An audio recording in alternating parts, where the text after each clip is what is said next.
ሰላም ውድ ተመልካቾቼ በመላው ዓለም የምትገኙ ኢትዮጵያን ኤርትራውያን ይህ ዲቫይን ሾው ነው ያዘጋጀው የማቀርብላችሁ ፓስተር ሶፎንያስ ሞላልኝ ከአዲስ አበባ ኢትዮጵያ ከዲቫይን መልቲሚዲያ ጋር በጋራ መተባበር የምናዘጋጀው ፕሮግራም ነው። በዚህ ፕሮግራም እንግዲህ ሐሳብ አለኝ ሊቀርብልኝ የሚገባል የምትሉ ሰዎች ካላችሁ በዚህ ስልክ ቁጥር መደወል ቴክስት ማድረግ ወይም የጽሁፍ መልእክቶቻችሁን ማድረስ ትችላላችሁ። ሼር ሰብስክራይብ ላይክ ያደረጋችሁ ኮሜንታችሁን አሉታይም አዎንታይም አስተያየት እየሰጣችሁ ያላችሁ ሰዎች ምርጫችሁ አድርጋችሁ አይታችሁ ተመልክታችሁ ለስራችን ነገ የተሻለ እንድንሰራ አስተያየቶቻችሁን ስለምትሰጡን ከልብ አመሰግናለሁ። እንደተለመደው እንግዳ ይዤላችሁ ቀርብ ያለው እንግዲህ ይዤላችሁ የቀረብኩት እንግዳ ደግሞ በዚህ በኢትዮጵያ እንዲሁም በኤርትራውያን አብያተ ክርስቲያናት መካከል ለረጅም ዓመት ያገለገለ ወጣት አገልጋይ ነው። ታውቁታላችሁ። በብዙ ዝማሬዎችን እንደምታውቁት አውቃለሁኝ። በሶሻል ሚዲያዎቹ በተለያየ በሱ መዝሙሮች የተጽናናችሁ አላችሁ፣ በስብከቱ የተጽናናችሁ ሰዎች አላችሁ፣ እንዲሁም ደግሞ በማየት መንፈስ የተካፈላችሁ ጸጋ የተካፈላችሁ ሰዎች እንዳላችሁ አምናለሁኝ። እንግዲህ ዛሬ ይዤላችሁ የመጣሁት ፓስተር ቴዎድሮስ ታደሰ ይባላል። እሱን እንግዳ አድርጌ በዚህ ጋብዣዋለሁ። ማነሳለት የተወሰኑ ሀሳቦች አሉ። አንደኛ ነገር እንዴት አድርጎ ወደ ፓስተርነት እንደገባ፣ ፓስተር እንዴት ሆኖ እንደተሾመ እናነሳለን። ከዛ ደግሞ ሳያገባ እንዴት ፓስተር እንደተባለ፣ ከዛ ደግሞ ከሰሞኑ ደግሞ አነጋጋሪ የሆነው እንደውም በተለይ ይሄ ኦፕን ሄቨን ሚኒስትሪ የሚባለው ጋር በተያያዘ ብዙ ተቃውሞችን ብዙ ድጋፎችን አይቻለው። 50 የሚሆኑ ነገሮችን አይቻለው። እሱ እናደርጋለን። ከዛ በውጭ ሀገር በተለያዩ ዓለማት ደግሞ በፓስተርነት ቱር ያደረገ ፓስተር ነው። እሱን እናነሳለን። ከዛ ደግሞ በጣም በህይወቱ ጠንቃቃው መንጠቆ ነው የሚሉት በጣም በጥንቃቄ የሚራመድ ሰው ነው ብለው የሚያነሷሉ። እሱን እናነሳለን። ከሳውዝ አፍሪካ ቅዱሳን ጋር በተያያዘ እናነሳለን። ምክንያቱም በሳውዝ አፍሪካ ከ30 ጊዜ በላይ ወይም እንደዛ አካባቢ መረጃው እንዳለኝ ተመላልሶ እንዳገለገለ እሱ እናነሳለን። ሶሻል ሚዲያን እናነሳለን። ከሰሞኑ ደግሞ ከቃለ ሕይወት ቤተክርስቲያን ሐዋርያነትና ነቢያትን አንቀበልም ብሏል። እሱ ፓስተር ነው፣ ተርፏል። እነዚህ ነገሮች እናነሳለን። አድምተን የምናወራው ደግሞ ከኦፕን ሄቨን ጋር በተያያዘ በተለይም ደግሞ ከፓስተር ገብሩ ወልዱ ጋር በተያያዘ እናነሳለን። የእሳቸውን ራእይ ኮርጇል። ጸጋ አይኮረጅም፣ ስም ብትኮርጅም የሚሉ የሚያነሱ ሰዎች አሉ። ብዙ ነገሮች እናነሳለን። በብዙ ከኔ ጋር ከቆያችሁ የፓስተር ዘማሪ ቴዎድሮስ ታደሰ ያልተሰሙ ብዙ ጉዶችንና ጉዳዮችን እናነሳለን። አብራችሁን ቆዩ። ፓስተር ቴዎድሮስ ታደሰ ለማነሳው ሀሳቦች ፈቃደኛ ሆነ በስቱዲዮ ስለመጣ ከልብ አመሰግናለሁ። ቴንክ ዩ ፓስተር ሶፊ፣ በጣም እኔም አመሰግናለሁ እንግዳ አድርገህ ስለጋበዝከኝ። ደግሞ ዛሬ ከአራት ዓመት በኋላ ተገናኝተናል። ድጋሚ ተገናኝተናል። ደስ ብሎኛል። ግን ምንም ከአራት ዓመት በኋላም ብቻህን ነው የመጣው። ጌታ አለ ከኔ ጋር፣ ጌታ አለ። ግን የጎና አጥንት ይዛ ለመጣም እሺ፣ እሱንም እናነሳለን። እንኳን እንደመጣ በጣም ደስ ብሎኛል። ከዚህ በፊት ኮሜንቶችን በብዙ ገብቻ አይቻለሁ ከአንተ ጋር የሰራናቸውን ነገሮች። ቴዲ የሚስት መስሎህ ነው ይላሉ እና ለመጀመሪያ በኢንተርቪው ታሪክ ያልተወቀስኩበት በምንድን ነው ያልተወቀስኩበት መሰለ? ሰዎች ታሳስታለህ እንዲያረክ ይሉኛል። ሰው በራሱ ባወራው ነገር ያወራውን ሰው ሳይሆን እኔ ላይ ነው ብዙ ሰው የሚላከከው። በአንተ ተርፍ ያለው በጣም በዛ አመሰግናለሁኝና እንግዲህ ብዙ ነገሮችን አነሳለሁ። በተለይም ደግሞ ፓስተር ከተባልክ በኋላ በተለይም በዛ ጉዳይ ላይ ብዙ ሶሻል ሚዲያ ላይ የተናገርካቸውን ነገሮች አልገጠሙኝም እና ዛሬ ጠንቀር ያሉ ሀሳቦችን ወዳጅ ብንሆንም ይሄኛው ፕላትፎርም እንደ ሚዲያን የተገናኘ ነውና ምንም አይነት ነገር ባነሳ ቅር አትሰኝም? በእርግጠኝነት ጥሩ። ለምን መሰለህ እንደዛ የሚገጥመኝ? አሁን አንዳንድ ሰው ኢንተርቪው ጠራል ውስጥ ምን እንደምትጠይቀኝ ንገረኝ ምናምን ይላል። ገርሞኛል። ከረባትህን አድርገህ በስነ ስርዓት መታሃልና ያ ኮንፊደንስ አንተና ዶክተር ገመቺስ ናቸው እንደዚህ የገጠመኝ። ምንድነው የምትጠይቀኝ በምን ጉዳይ የሚል ነገር ዝግጅት ያልፈለጉ ሰዎች አንተና ዶክተር ገመቺስን ነው የገጠመኝ። ብዙ ሰው እንዴት ነው ምናምን ይለኛል። ለዛ በጣም ሳላደንቅ አላልፍም ፓስተር ቴዲና እውነት ለመናገር በብዙ የተነሱ ሀሳቦችን አነሳለሁ። ፓስተር ቴዎድሮስ ታደሰ በዚህ ዓመት 2018ን አያልፍም፣ አሜሪካን አገር ገብቶ ይቀራል ተብሎ ነበረ። ጭራሽ አንተ ኦፕን ሄቨን ሚኒስትሪ ብለህ ቦሌና 22 አካባቢ ተቆጣጥረህ እሱም ሳያልፍ ደግሞ ሶሻል ሚዲያውን በሙሉ ሰሞኑን እያነጋገረ ነው። እውነት ፓስተር ቴዲ አሜሪካ ይቀራል ተብሎ ታስቦ ነበርና ያንን ለመምታት የታሰበ ነው። ቀጣይ ነኝ ያለው ነው። አይ ያንን ለመምታት ታስቧል። በእርግጥ አሜሪካ እኮ 4 ወር ነው የቆየሁት። 4 ወር ስቆይ ደግሞ ጌታ ረድቶኝ አንድ 14 የሚያክሉ ስቴቶችን ሄጄ አገልግያለሁ። ምናልባት እዛ በነበረኝ ቆይታ ሰዎች ለኔ የነበራቸው መልካም ምኞት ነው ብዬ ነው የማስበው እንጂ ቀራለውም የሚልም ጭምጭምታም ወሬም አልነበረም። እንዲሁ ሰዎች የሚመኙልህ ነገር አለ አይደል እኮ። ግን በዛ 4 ወር በቆየህበት ሁኔታ የለም ወዳጆች እዚሁ ብትቀር ባትመለስ ወደ አዲስ አበባ። እኔ እንግዲህ ከቆይታ አንፃር 4 ወር ምናምን እየሆነ ሲሄድ ይሄው ተረጋገጠ። ማህተብ እየመቱ ነበረ ሰዎች። ቀረ ወይ ቴዲ የቀረ እኮ ቴዲን ልጋብዘው የካቲት ላይ ጋብዣለሁ ወይ እሱ እኮ በቃ ከየካቲት አይመጣም እንደዚህ ነገሮች ነበሩና ግን በወቅቱ አንዳንዶች ደግሞ ስሰማ አረ አሜሪካም ሆኖ ኢትዮጵያ ውስጥ አገልግሎት የተቀበለን ነበረ ያሉም ሰዎች ገጥመውኛልና እዛ አካባቢ እንዴት ነው ድባቡ የሚያስቀር አይደለም? ለመቅረት አልጓጓሃል? እውነት ለመናገር በሰውኛ ያስቀራል። በጣም የሚያምር ሀገር ነው አሜሪካ። ምቾት አለው፣ በስጋ ይፈትናል። በጣም ነው የሚፈትነው። ግን በቃ ደግሞ ጥሪ ካለብህ ጥሪህን ፍሬያማ ሊያደርግ የሚችል ቦታ ላይ ነው የምትሆነው። ደግሞ አላቅም ነገ ደግሞ ጌታ ተነስተ ሄድ ካለኝ ምናልባት እንዲህ ብሎ ደግሞ ቀረ እንዳይሉ ወደፊት አላቅም። ግን ለጊዜው ግን ወደዚህ ስመለስ እዚህ ያላለቀ ነገር እንዳለ ስለተሰማኝ ነው የተመለስኩት። አንዳንዶች ግን እኛ በብዙ ነገር በየት በባህር በየብስ ብለን የሞከርነውን ነገር ብዙ ከወጣትነት ጋር በተያያዘ ከአንተ እድሜ በላይ የሆኑ ሰዎች ሄደው አሜሪካን ሀገር ውጧቸው ቀርተዋል። ስለዚህ ከዛ አንጻር ይቀራል የሚለው መደምደሚያ በእርግጠኝነት ነበረ። ስለዚህ ከዛ አንጻር እንዴት ነው? ምን መሰለህ ፓስተር፣ በጣም ይፈትናል። እውነት ለመናገር እኔ ኦልሞስት ትራቭል ማድረግ ከጀመርኩኝ 15 ዓመት ገደማ ሆኖኛል። ግን የአሜሪካ ጉዞ በጣም ፈታኝ ነበር። ከሄድኩባቸው አገሮች በጣም ብዙ ቆንጆ አገሮች ሄጃለሁ። አውስትራሊያ ሄጃለሁ፣ አውሮፓ ዞሬያለሁ። በጣም በቃ ጥሩ እንግሊዝንም እና ግን አሜሪካ ይፈትናል። ስፔሻሊ በእኛ ሁኔታ ማለት ነው። አሁን እኔ እንዳገልጋይ በጣም ብዙ እየተጋበዝኩ ማገለግልባቸው ቸርቾች አሉ፣ የሀበሻው ብዛት ማለት ነውና ስቴቶቹ ብዙ ናቸው። አንድ ስቴት ላይ ቁጭ አትልም። ተጋባዥ አገልጋይ ከሆንክ በተለይ እንዲህ የምትንቀሳቀስ ከሆነ በጣም ይፈትናልና ሳይዳዳኝ ቀርቶ አይደለም፣ ግን የጥሪ ጉዳይ ነው ጎትቶ ያመጣኝ እንጂ አልዋሽም። በጣም ይፈትናል አሜሪካ ይፈትናል። አዎ በጣም እኮ አንዳንዶች ግን ምን ሆነ ነው የምትሄደው ምናምን የሚል በጣም የሰደቡኝ ሁሉ አሉ። ምን ሉም ብለህ ነው አንተ ከነማበልጠ ነው ያሉ። ከነማበልጠ ነው እኛም እዚህ መተን ቀርተን ነው እኮ እዚሁ ቤተሰብ መስርተ እዚሁ። ግን ራእይ ይለያያል። እኔ ደግሞ ውስጥ ያለው ራእይ ሌላ ነበር። ምክንያቱም ከወጣትነት ጋር አንጻር አሁን ራእይ ምናምን ብልስጥ ጤነኛ አይደለም እንዴ? አይረዳም እኮ ሰው ውስጥ ነው የሚጮኸው እንጂ ከውጭ ደግሞ ሌላ ነው ይዛለ። ይሄኛው ምቹ ነው፣ ይሄኛው ቆንጆ ነው፣ ለስጋ ይመቻል። በጣም ነው ይመቻል። አሜሪካ ለስጋ ጥሩ ነው፣ በጣም ይመቻል ትሆናለች። አራ ይለያል። እሱን የሚያክል ሀገር የለም። ታዲያ እሺ፣ እዛ ያሉ አንዳንድ ሰዎች ደግሞ ይሄ አሜሪካ ምናምን የሚሉ ሰዎች አሉ። እንግዲህ ምንድነው እኔ ከኔ አንጻር ነው አሁን እንዳልኩ እኔ በእርግጥ ሲሄድም በአገልግሎት ግብዣ አይደል ሄድኩት። ሰው በሄድኩበት ሁሉ ዌልካም ነው፣ ግብዣው ሆቴል ነው ማርፈው፣ ትኬት እየተቆረጠልህ ነው የምትሄደው። ያን ሀስሉን አላየሁት። ገብቷል። ስለዚህ ከዛ አንጻር ለኔ ምቹ ነበረ። በእርግጥ ደግሞ ነዋሪ ሆኜ በፈተን ደግሞ ምናልባት የምን አሜሪካ ልል ይችላል። ግን እንደነገሩኝም ደግሞ እዛ የሚኖሩ ሰዎች የፈለገ ምንም አይነት ስራ ቢሰሩ ደስተኛው ነው የሚኖሩት ብዙዎቹ። ከስንት አንድ ያው አይጠፋም ያልተመቸው ሰው ይኖራል። እንዴት ነው ግን የአሜሪካን ክርስትናና የኢትዮጵያ ክርስትና አስተወዳድረው እንዴት ነው? ትንሽ ይለያያል። ብዙ ሰው እንደዛ ስለሚል ምክንያቱም እዛ ሰው 2-3 ስራ ይሰራል፣ ድካም አለ እና ዋጋ ከፍለው ነው ቸርች የሚመጡት። ለመናገር በዚህ አጋጣሚ ሳላደንቃቸው አላልፍም። 10 ምናምን ሰዓት ስራ ሰርቶ ቸርች ላለመቅረት የሚመጣ ሰው አለ። ስለዚህ አምልኮ እንዳያመልጠው ምናምን ተሯሩጦ ይመጣና ከዛ ምናልባት ደግሞ እንቅልፍ ካስቸገረው አቋርጦ ይሄዳል እና በብዙ ስትራግል በብዙ የህይወት ውጣ ውረድ ውስጥ ሆነው ነው ክርስትናቸውን ላለመልቀቅ።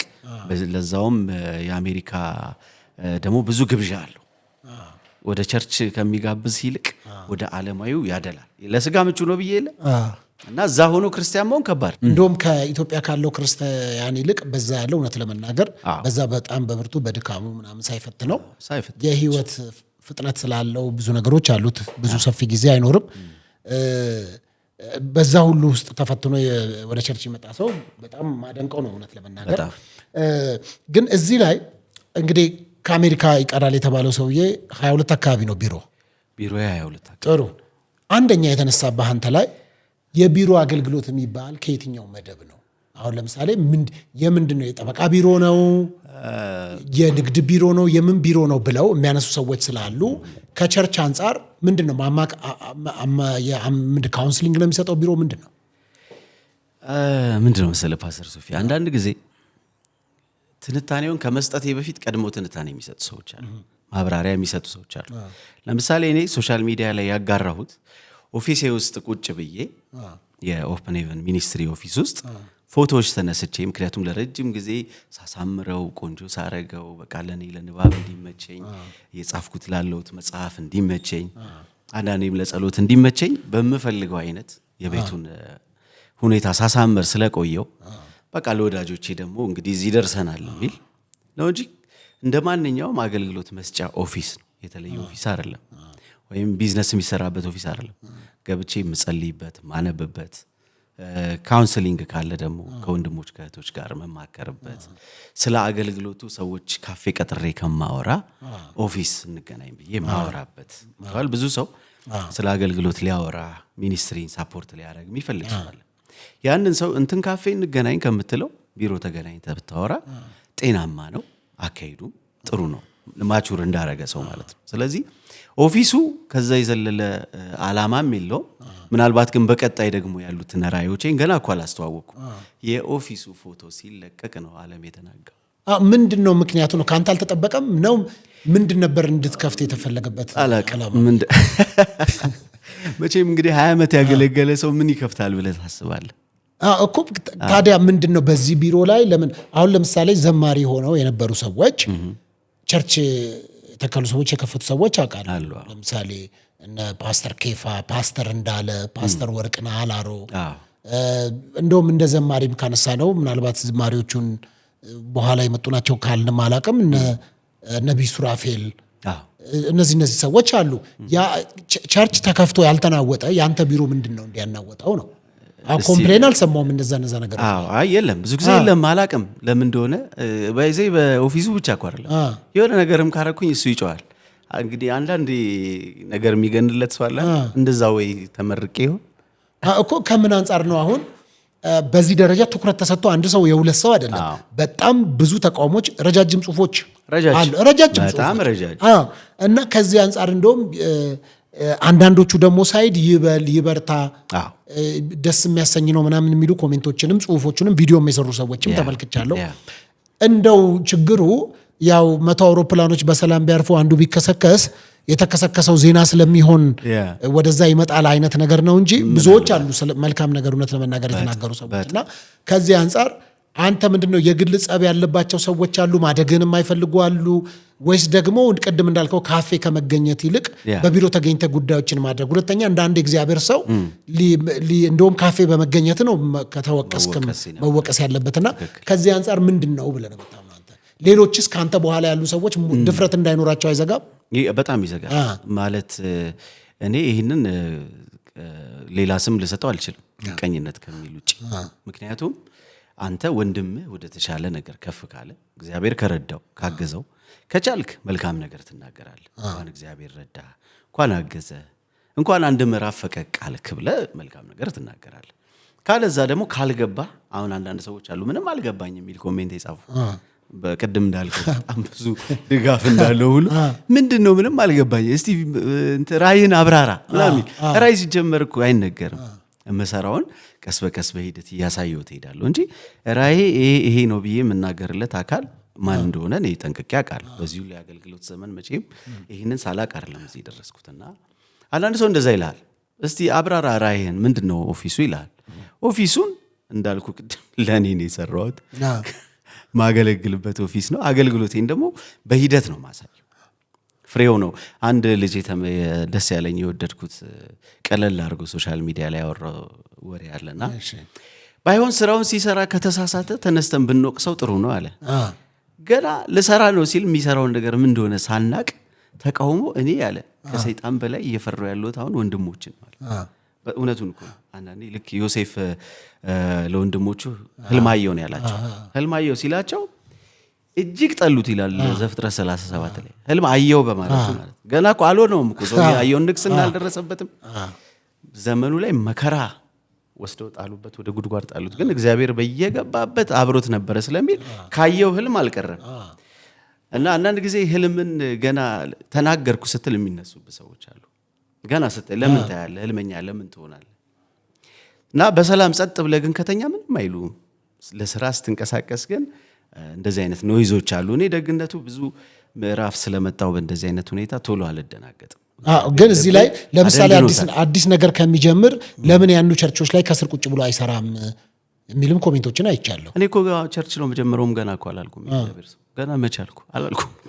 ቸርች ነው መጀመሪያው ብዬ ስነግራቸው ቢሉ ይኖረው ጥሩ ነበር። ግን ምናልባት አሁን ደግሞ ወደዛ ራይ የገፉኝ ስለሆነ መልካም ነው ለኔ። እየመጣ ነው ወደዛ ጥሩ ነው እያሳዩኝ ነው አንዳንድ ነገር ጥሩ ነውና እኔ ደስ ይለኛል ከሚመጡ ከኔጌቲቭ ነገሮች ወስጄ ጥሩን ስበዋለሁና እግዚአብሔር እንደሱ አይነት ነገር አስተምር። ጥሩ ግን አንተ የፓስተርነት ልብ አለኝ ብለህ ታስባለህ? ሰፋ ያለ ትከሻ አለ የሚሸከም ለሌሎች የሚራራ የሚመግብ እንደዚህ አይነት ነገሮች አሉ ብለህ ታስባለህ? በጣም አለ። ይሄ እኮ የሚሰጥህ ነው። አንዳንድ ጊዜ ልሁ ነው ብለህ በትሬኒንግ ምናምን መጽሐፍ ቅዱስ ትምህርት ቤት ገብተህ ምናምን እውቀት ታገኛለህ። ግን እግዚአብሔር ደግሞ የሚሰጥህ ደግሞ አለ። አንዳንድ የሚሰጥህ ነገር አለ። ሰዎችን ቁጭ ብሎ መስማት ሊሆን ይችላል። በጣም እወዳለሁ። አሁን አንዳንድ ሰው ረጅ አንድ ሰዓት ቁጭ ብሎ ያወራኛል። አንድ ሰዓት ቁጭ ብዬ እሰማለሁ። ይሄን አሁን የኔ ባህሪ ነው። በቃ የሚያገባኝ የማያገባኝ ሰውየው ይውጣለት ብዬ ቁጭ ብዬ እሰማለሁ። ተሰማለት አደምጣለህ። ደስ ይለኛልና እንደዚህ አይነት ነገር ሰዎችን የመሸከም በሰዎች ጉዳይ ላይ ገብቶ አብሮ የማገዝ አይነት ካራክተሪ ነው። ስለዛ እሱ እንዳለኝ አውቃለሁ። ከዛ ደግሞ እንዳልከው ከኔ የሚጠበቀውን ነገር ደግሞ ለማሳደግ መጽሐፍ ቅዱስ ትምህርት ቤት ገብቼ የመጀመሪያ ዲግሪን ሰርቻለሁ በቲዮሎጂ እና በሊደርሺፕ። ስለዚህ አሁን እኔ ስቴፕ ባይ ስቴፕ ነው ነገሮች እኮ አይቻለሁ። የትምህርት ቤት ራሱ ተቃውሞ አስነስቶ ነበረ። ሳይማር ነው የተመረቀው የሚላለ ብዙ ነገር ነበር የነበረው። ራሱ እኔ ራሱ ፎቶም አለኝ እስከዛሬ የተመረክበትና ለምንድን ነው እንደዚህ መነሳቶች የሚኖሩት? አንተ እንግዲህ በሊደርሺፕ እና በቲዮሎጂ ወስደሃል አይደለ? እንግዲህ ትምህርት አሁንም የተማርክ ነው። ለምንድን ነው ታዲያ ተምረህ ከተመረቅ አብረው የተማሩ የክላስ ጓደኞች አለ ከአንተ ጋር አብረው የተመረቁ ብዙ ሰዎች እንደነበሩ የሚታወቁም ሰዎች ጭምር አሉና ያንተ መመረቅ ላይ የማይስማሙ ሰዎች አሉ። እንግዲህ መቼስ አብረውኝ የተማሩ ሰዎች ይናገራሉ። የት ነበረ ኮሌጁ? ሊድስታር ነው የተመረቀው አይደለ? ሊድስታር። ስለዚህ የተማርኩበት አስተማሪዎች ይኳሉ ያስተማሩኝ ሰዎች በህይወት አሉ ይናገራሉ። እውነትም ቅድም እንዳልከው የነካኸው ነገር ይግነን እንደሱ አይነት ነገር አለው። መዝሙርም ላይ እኮ መዝሙርም የሆነ መዝሙር ከጮኸ አብሮ የሚጮህ ነገር አለና ጥሩ ነው። እኔ ፕሮሞሽን ነው አንዳንድ ጊዜ አሁን ለምሳሌ ኦፕን ሄቨንን ፕሮሞሽን አልሰራውም እኔ። አሁን ኦፕን ሄቨንን የማያውቀው የለም። ኦፕን ሄቨንማ በቃ ግን እሱ ላይ ደግሞ ልምጣልና ኦፕን ሄቨን እንግዲህ የፓስተር ገብሩ ወልዱ አይደለ? እሳቸው በህይወት በነበሩ ጊዜ በተለይም ከ30 ዓመት በፊት ይመስለኛል ወደ አሜሪካን ሀገር የወጡትና ገርጂ አካባቢ ይሄ ኦፕን ሄቨን የሚባል ቸርች ነበራቸው መሰለኝ። እሳቸው እንግዲህ በእንትን ደረጃ ነው። እንደውም ባነብልህ ካልሰለች አንድ በጣም በአንተ ላይ በተቃውሞ እንደውም እኔ የሚገርመኝ አንድ ሰው ሆኖ እኛ እያሉ የሚጽፉ ሰዎችም አሉ። በነገራችን ላይ ስንት እንደሆኑ አላውቅም። እኛ ይላሉ። ለስንት እንደጻፉት ጽሁፍ በአንድ እጅ ነው የሚጻፈው። ጃንሆይ ድሮ እንደዛ ይሉ ነበር ይባላል። እንዴት ይላሉ? እኛ ይላሉ። እኛ ኢትዮጵያውያን ስትል ነው። እሳቸው ብዙሃን ናቸው ነው። ግን ኤኒዌይስ እሺ፣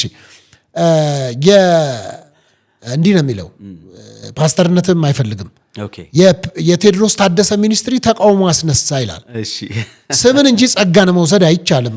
ቴዎድሮስ ታደሰ ወደ ጌታ የሄዱትን የወንጌላዊ ዶክተር ገብሩ ወልዴ የነበረን ራእይ ከነስም ኮርጆ የኔ ነው ማለቱ ተቃውሞ አስነስቶበታል። ዘማሪ ቴዎድሮስ ታደሰ የመጀመሪያውን ኦፕን ሄቨን አገልግሎት ቢሮ ከፍቻለሁ ሲል ዛሬ በይፋ ማብሰሩን ገልጾ እንደሚገኝ ይታወቃል ይልና አይቼዋለሁ ኮርጃ ሶሻል ሚዲያ ላይ ፌስቡክ ላይ አይተኸዋል? ኮርጇል። በዚህ አጋጣሚ ወደዚህኛው ወሬ ስንገባ የአንድ ቤተሰብ ማመስገን እፈልጋለሁ። እሺ የወንጌላዊ ገብሩ ወልዱ እሺ ቤተሰቦች በጣም ጨዋ፣ በጣም መንፈሳዊያን እንዴት የተባረኩ መሰሉ። ይሄ ነገር ልክ ሶሻል ሚዲያ ላይ ውዝግብ ሲያስነሳ ማታ አንድ ስልክ ተደወለልኝ +44 በሚል ቁጥር እሺ ዋትስአፕ ላይና አነሳሁት። እንደማንኛውም የውጭ ሀገር አገልግሎት ወይ ምናምን ነው የመሰለኝና አንስቼ ሳወራው በጣም በቃ ሃምብል የሆነ ሰው የለም። ገና ከሰላምታው ከአቀራረቡ ጀምሮ እንዴት ነህ ፓስተር ቴዲ ደህና ነህ ወይ ምናምን፣ ጌታ ይባረክ ደህና ነኝ። ከዛ ምንድነው ሶሻል ሚዲያ ላይ የሆነ ነገር ሲዘዋወር አየውና እስቲ ያስረዳኝ አለኝ። ነገርኩት የተፈጠረውን ነገር። በመጀመሪያ ኦፕን ሄቨን ሚለው ስም ከኔ ጋር 13 ወይ 14 15 ዓመት ገደማ ቆይቷል። ግባና በየመዝሙሮቼ ላይ አልኩት አሉ ደግሞ አንተ ከመላው ካስታወስ ሁሌ ክሊፖቼ ሲጀምሩ እንደውም በፊት ዜማ ሁሉ ነበረው ኦፕን ሄቨን ሚል ኦፕን ሄቨን ሚል ነይና በረከት ተስፋዬ ነበር የሰራ ነው። ኦኬ በየክሊፖቹ መግቢያ ጋር ነበረ እና ከዛ በኋላ ሁሌ በየመዝሙሮቹ ላይ ሎጎ አለ ኦፕን ሄቨን። ኦፕን ሄቨን ወርሺፕ ሚኒስትሪ ነበር። ሶ በዛ ሚኒስትሪ ቆይቷል እንግዲህ እንዳልኩ ከ10 ዓመት በላይ ማለት ነው። አሁን ይህንን ስም ይዞ ሚኒስትሪው ማደግ ሲጀምር ወደ ኦርዲኔሽኑ ለመምጣት ሳስብ ቀጣይ ራዮች እንዳሉት ወደ ውስጤ ሲመጣ በቃ ይሄንን ስም ይዤ ነው መቀጠለው። ከኔ ጋር የኖረ ስም ነው። ከዛ በፊት ደግሞ ስለ ቅድም ስላነሳ ነው በጣም የተወደደ አገልጋይ በእርግጥ እኔ በአካል አገልግሎቱን ተካፍዬ አላቅም፣ አልደረስንበትም። እኛ ኦልሞስት አገልግሎት ስንነሳ ወንጌላዊ ገብሩ ወደ አሜሪካ ሙቭ አድርጓል። ስለዚህ በአካል የማየት የመገናኘት የመገልገል እድል ኖሮኝ አያውቅም። አንዳንድ ሰዎች ከኛ በፊት የነበሩ አገልጋዮች ግን ስለሱ በጣም መልካም ነገር ያወራሉ። በጣም የተቀባ አገልጋይ፣ የወንጌል ሰው፣ ሃምብል የፍቅር ሰው እንደሆነ ማለት ነው። በዚህ አውቀዋለሁ። ስሙ ግን የቸርቹ ስም ይሁን የሚኒስትሪው ስም ኦፕን ሄቨን ይሁን ምን ይሁን ሙሉ ወንጌል ይሁን ምንም አላውቅም። ስለዚህ ኦፕን ሄቨን በኔ ስር ሆኖ እንደቀጠለ እያለ ወደ ካውንስል ትሄደለ አንተም አለ ስለኛ አይደል ዲቫይን ልክ እዛ ሲሄድ ጠየቁኝ። ስም ምንድነው? ኦፕን ሄቨን ነው። ኦፕን ሄቨን ሚኒስትሪ ነው። ስለዚህ ይሄ ስም ባለቤት ሊኖረው ከቻለ ተብሎ 10 ቀን ጋዜጣ ላይ ታትሞታል። ጋዜጣውን እሰጣለሁ። 10 ቀን በሪፖርተር ጋዜጣ ወጥቶ ተጠብቋል። ባለቤት አለው ወይ የኔ ነው ባያለው ወይ መምጣት ይችላል ተብሎ ማለት ነው። ከተጠበቀ በኋላ ነው እንደሌለ ሲታወቅ ካውንስሉ እንደማንኛውም ሚኒስትሪ ላይሰንስ ፈቃድ ሰጥቶኝ እንደውም ላይሰንሱን ወስጄ የሚገርም ብዙ ጊዜ አልሰራውበት ምንም በቃ ያው ክሩሴዶች ማዘጋጀት ፈልጋለሁ፣ ወጣቶች ላይ ስልጠና መስጠት ፈልጋለሁ፣ የሚዲያ አገልግሎት ፈልጋለሁ። ግን ትራቭል ስለሚበዛብኝ ቢዚም ስለነበርኩ ምንም አላረኩም። በዛ ሁኔታ ያለ ነው እንግዲህ ይሄን ነገር አሁን ኦፊሱ ሲያልቅ ኦፕን ሄቨን ሚኒስትሪ ስል ነው ነውጡ የተነሳው የገብሩ ነው የሚለው ሞሪ እኔም ከህዝቡ ጋር የሰማሁት ማለት ነው። በዚህ መሃል ነው ቀደም ያልኩ የደወለልኝ ሰው ይሄን ሳስረዳው እኛኮ እንደ ቤተሰብ መጨረስ የምንችለው ነገር ነበር። ይሄን ያህል ማጫጫ የሚገባው ጉዳይ አልነበረም። እኔ የወንጌላዊ ገብሩ ወልዱ ታላቅ ወንድም ነኝ፣ በርሄ ይባላል አለኝ። እሺ ነው እንዴ? አዎ። እሺ ምንድን እንዳረግ ነው የምትፈልገው ስለው በቃ ምንም እኔ ካንተ መስማት ፈልጌ ነው። በማን አለብኝነት በትዕቢት የኔ ነው ባይ ብለህ በጉልበት ያረከው ነገር ነው እንጂ መሰለኝ እንደዚህ አይነት ነገር እንደሆነ ብንነጋገር እንደ ቤተሰብ አንተም የምታገለግለው አገልግሎት ነው። ወንድሜም ሲያገለግል የነበረው አሁን ወደ ጌታ ሄዷል። የጌታን ስራ ነው። ቢኖር ኖሮ በህይወት አሁን የተጮኸ አይነት ጮት አይደለም። በርታ ቀጥል ብሎ ነው መርቆ ነበር የምትሄደው። በጣም እንደዚህ አይነት ሰው ነው እና ጌታ ይባርክ። በቃ እንደውም ከዚህ በላይ በቃ አያስፈልግም። እንግሊዝ ሀገር ነው የምኖረው እኔ። እንደውም ኢትዮጵያ ስትመጣ እንገናኝ፣ እኔም እዛ ከመጣሁ አገኛለሁ፣ ቤተሰብ ነን አልኩት እና በጣም ደስ ይላል። ከዛ በማግስቱ ባለቤቱ ደወለችልኝ። ባለቤቱ ሆነችም አላወኩም ነበር። ከሷ ጋርም ደሴም ዲስከሽን ከፓስተር ገብሩ ወልዱ ጋር ማለት ነው ባለቤት ማለት ናት። እሷም ደውላልኝ ኪዲ ትባላለች። በጣም ጨዋ እንዴት በስነ ስርዓት እንዳወሩኝ ከአሜሪካን የደወለችው። ማታ ላይ ደግሞ ታናሽ እህቱ ብርክቲ ደውላ እሷም ማወራችኝ። እሷ እንደውም እያለቀሰች ሁሉ ጸለየችልኝ። እግዚአብሔር በገብሩ ወልዱ ላይ የነበረውን መንፈስ ያንን የወንጌል መንፈስ የቅንነት መንፈስ ይስጥ። እንደ ቤተሰብ እንወዳለን። ዊ ላቭ ዩ ካንተ ጋር ነው የምንሆነው። ቀጥል። ከዛ ይሄንን ካረጉ በኋላ ነው አይ ቲንክ ሶሻል ሚዲያ ጥሩ። ግን እዚህ ላይ አንደኛ ተቃውሞ ለምን አስፈለገ? ለንግድ የተቋቋመ ድርጅት አይደለም አይደለ? ጉዳዩ የወንጌል ከሆነ ደግሞ አውቄ አድርጌው ሊሆን ኖሮ ሳላቅ ባረኩት። ግን ብታደርገው ለወንጌል ከሆነ ለትርፍ የተቋቋመ ድርጅት አይደለም። በዛ ኦፕን ኢቨንት ስላልከው የሚመጣ የሎጎ ጥቅም የለውም አይደል? ሌላው ደግሞ ፓስተር ምን መሰለህ ኦፕን ኢቨንት ኮመን ኔም ነው። አሁን ለምሳሌ ዝም ብለህ ገብቼ ዩቲዩብ ላይ ገባው ኦፕን ኢቨንት ብትል ማአት የነጭ ማአት የጥቁር ኤዥያ ውስጥ ያለ ህንድ ውስጥ ያለ በየአገሩ ያለ ስም ነው ኦፕን ኢቨንት። ኦፕን ኢቨንት እንደው በልቤ ስለነበረና ረጅም ጊዜ ከኔ ጋር ስለቆየ እንጂ ዩኒክ ነገር አይደለም ማለት ምንም ይሄን ያህል በጣም የሚጮህለት ጉዳይ ሆኖ አልነበረም። እና ግን አንዳንድ ሰዎች አለ አይደለ ይጠቀምባቸውና ግን ነገሩ ለመልካም ሆኖ ለኔ አሁን ኦፕን ኢቨንት ፕሮሞት ተደርጓል። በቃ ብዙ ጋር ፓስተር ቴዲ ታደሰ ሲባል አሁን እንደውም ኮሜንት ስር እየገቡ ኦኤች እያሉ ይጽፉልኝ እና ኦኤች እኔ እየገባው ላይ ካረጋ ኦኤች ይሉኛል። በጣም ጥሩ። እንግዲህ ከዚህ ከሚኒስትሪው ጋር እንምጣ። ከዛ ኮንሰርት ነበረ የመዝሙር ድግስ አድርገህ ተካፍያለሁ መጥቻለሁ። ከ2 ዓመት በፊት መጥቻለሁ በጣም በደስታ እና ያንን ነገር አይቻለሁ። እዛ ላይ ህዝቡን ኮንሰርት ነው የመዝሙር ድግስ ነው ብለህ ጠራህን። ከጠራህ በኋላ ድንገት በመካከል ጉዳዩ ኮንሰርት ብቻ ሳይሆን ሹመት ዜና ሰማን። እዛ ላይ ያንን ሹመት ዜና ለምን መደበቅ አስፈለገ? ለምንድን ነው ከኮንሰርት ጋር ሰበብ ተደርጎ ማድረግ የተፈለገበትና ምክንያት? ወይ ደግሞ አንዳንዶች የሚያነሱት ለምን ቸርች ላይ አይሆንም? የተደረገው ነገር ለኮንሰርት የተጠራን ህዝብ ለሹመት አድርገዋል ተብሎ የተጠራ ወቀሳ ነበረብህና እሱ ማብራሪያ አለ? እሺ በጣም ይሄም ጉዳይ ሶሻል ሚዲያ ላይ ሲራገብ ነበር። እስከ ዛሬም አለ 2 ዓመት ገደማ እስከ ዛሬም አለ እስካሁን ድረስ እኛ ሚዲያው ላይ አይደል ያለ ነው። አሁን ይሄንን መተህ ባልጠይቅ ሳይጠይቀው ምንም ለዛ ነው። ስለዚህ ያንን ነገር በደንብ አድርገህ በግልጽ ለምንድን ነው የተጠራው ህዝብ ለኮንሰርት ነው ለመዝሙር ነው ሊያመልክ የመጣ ህዝብ ነው ሹመት ሊያስተናግድ ሊሰማ አይደለም። ባላወቀበት ሁኔታ እኔም እጄን አንስቼ ብያለሁ። ምን አልክ ሲባል አንተን ያልከውም በእግዚአብሔርና በሰው ፊት ምናምን ብዬ አብሬ ብያለሁ። ገብቷል። እኛ አምልከን ወደ ጌታ ልናመልክ የተጠራ ነው ሰው ወደ አንተ ሁሉ አዘረጋችሁን። ስለዚህ ከዚህ አንፃር ምንድነው አንድ ዊትነስ አለኝ ማለት ነበርኩ። ምንድነው መሰለህ ፓስተር ሐሳቡ መጀመሪያ የነበረ አይደለም ስልህ ይሄ ሚስጥር ለማድረግ በድብቅ ተደርጎ ምናምን አይደለም። እንደዛ አይደለም። ሰዎች አንዳንዴ ካንተ በላይ የሚያውቁልህ ሰዎች ወጥተው ይጽፋሉ። እንደዛ አይደለም። ግን ሁሉን ነገር ደግሞ አስረድተህ ስለማትችለው ጊዜ ይፈተዋል ብለህ የምትሆነው ነገር አለ አይደል? እንደዛ ብዬ ነው 2 ዓመት ከምናምን ዝም ብዬ ሳገለግል የቆየሁት። እንዳልኩ ከአሜሪካው የአገልግሎት ጉዞ በኋላ እግዚአብሔር በፋይናንስም በደንብ ባርኮኝ ነው የመጣሁት። ስመጣ አልበም አውጥቼ ስለነበር አልበሙ ሳይመረቅ ስለነበረ የአልበም ምርቃት ፕሮግራም በትንሹ ለማዘጋጀት ነበር ፕሮግራም። ያንን ፕሮግራም ሳረግ እንዳልኩ ኦፕን ኢቨን ወርሺፕ ሚኒስትሪ ነበረኝ እኔ ማለት። ይሄ ኦፕን ኢቨን ወርሺፕ ሚኒስትሪ ከ10 ዓመት በላይ ከኔ ጋር የቆየ ነው። አዝ እንደ ሊደር ስመራው ነበር። ከኔ ጋር ያሉ ደግሞ አብረውኝ የሚያገለግሉ ወጣቶች አሉ። ገባ? አሁን 10 ሰውም 5 ሰውም 3 ሰውም ከመራህ መሪ ነህ። 1000 ሰው የያዘ ፓስተር ነው። 10 ሰው ደግሞ ያለው ፓስተር ነው። እንደ ሊደር እንደ ፓስተር ያንን ኦርዲኔሽን መቀበል እንዳለብኝ አብረውኝ ከሚያገለግሉ ሰዎች ጥያቄ ቀረበ። አንተ አሁን ብዙ አገልግለህናል፣ አብረህን ሆነሃል።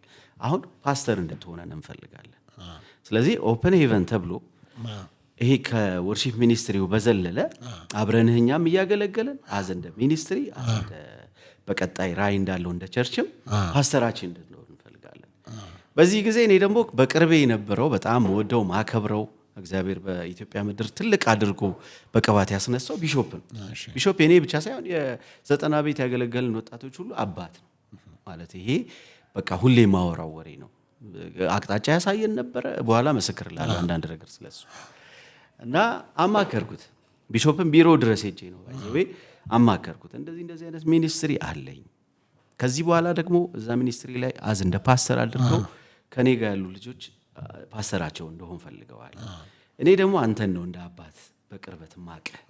ስለዚህ ምንድነው ስለው ኦኬ ሚኒስትሪ ካለህ እዛ ሚኒስትሪ ላይ ፓስተር ተደርገው ኦርዴንድ እንድትደረግ ከፈለክ ልጆቹም ካሉ አብረው ያሉ ቦርድ ካለ በቃ እኮ ሌላ እኮ የለም እኮ ገብቷል። የታሉት ነው እኮ ሰው አያውቅም እኮ ሰው ይኑሩኝ አይኑሩኝ የት ቸርች ልሁን አሉን እኮ አያውቁም። እና እኔ ጌታን ያገኘሁት ቃለ ሕይወት ቤተክርስቲያን በኋላ ስለ ቃለ ሕይወት እናወራለን።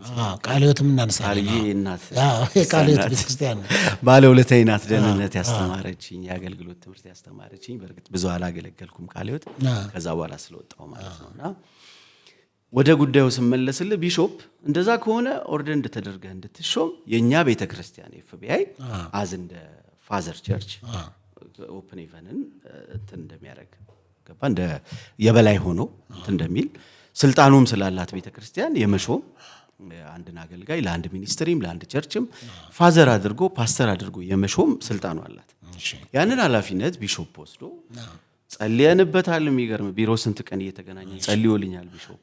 ግን ኮንሰርቱ ላይ ለማድረግ እንዳልኩ 4-5 ልጆች ባሉበት ከሚሆን ያ ለመዝሙር ኮንሰርት የተደገሰው ድግስ ላይ ቢሆን ሞር ድምቀት ይኖረዋል። ይሄ አሁን አንተም አትጠይቀኝም ነበር በዚህ በጓዳ ተሹሜ ቢሆን አትጠይቀኝም። በአደባባይ ነው እግዚአብሔር ምን የሚያሳፍር ነገር አይደለም። ሹመት እኮ ነው ለአገልግሎት ክብር እንትንም አይደለም። ይሄ እድገት ምናምን እኮ አይደለም። ከዘማሪነት ወደ ሰባኪነት ወደ እድገት አይደለም። እንደውም ኃላፊነት ቀንበር ነው የተጫነብኝ እውነቱን ስነግርህ ማለት ነውና ያንን ጉዳይ ከተነጋገርን በኋላ ነው ቢሾፕ መጥቶ እዛ ፕሮግራም ላይ ተደረገ። በጣም ደስ ይል ነበር። እውነቱን ስነግርህ ቪዲዮውን አልለቀኩትም እስካሁን አልተለቀቀም። እኔ ነበርኩ እና በጣም ደስ ይላል የነበረው ነገር ደስ ይላል። ያ ሁኔታ በሆነበት በጣም ቀውጢ ተነሳ። እኔም ብቻ አይደለም ቢሾፕንም ማለት በጣም በእኔ የተነሳ እንደዛ መባሉ ራሱ እኔ በጣም ደስ አላለኝም። ለምንድነው አባት ነው ኢትዮጵያ ምድር ላይ በጣም በብዙ ክብር ያገለገለ ሰው ነው። ስሙን ዝም ብሎ እንኳን ለማንሳት ይከብዳል። በቃ እነሱ እኮ የተከበሩ ሰዎች አንዳንዴ ደፍረህ የማትላቸው ሰዎች አሉ ገባ እንደዚህ እና ብቻ እኮ እዛ ላይ ግን ቢሾፕም በፓስተር ቴዲ ፓስተርነት አምኖበት ነው ወይስ በወዳጅነት ነው? የወዳጅነት ስጦታ ነው ብሎ የሚያነሱ ሰዎች ስለነበሩ ብዬ ነው። ቀደም አልኩህ እኮ ይሄ እኮ ስጦታ ወይም ሹመት ምናምን አይደለም ማለት ይሄ ምን ልበል ውለታም አይደለም። እኔ እንደውም ኃላፊነት በዝቶብኛል ከዛ በኋላ ድሮ ቀለል አድርገው የሚጋብዙኝ ቸርቾች ምንም በቃ በሰላም ብዙ ዓመት ያገለገልኩት የመዝሙር አገልግሎት ነው። ውስጤን አዳመጬ አንዱን መዝሙር ዘምሬ 3-4 ደቂቃም 10 ደቂቃም አገልግዬ እወርዳለሁ። አሁን ግን የመጋቢነቱ አገልግሎት በጣም ብዙ ቀንበር ነው ላይ ያመጣው። ለምን መሰለህ? መዘጋጀት አለብኝ። የእግዚአብሔርን ቃል በጥልቀት ማጥናት አለብኝ።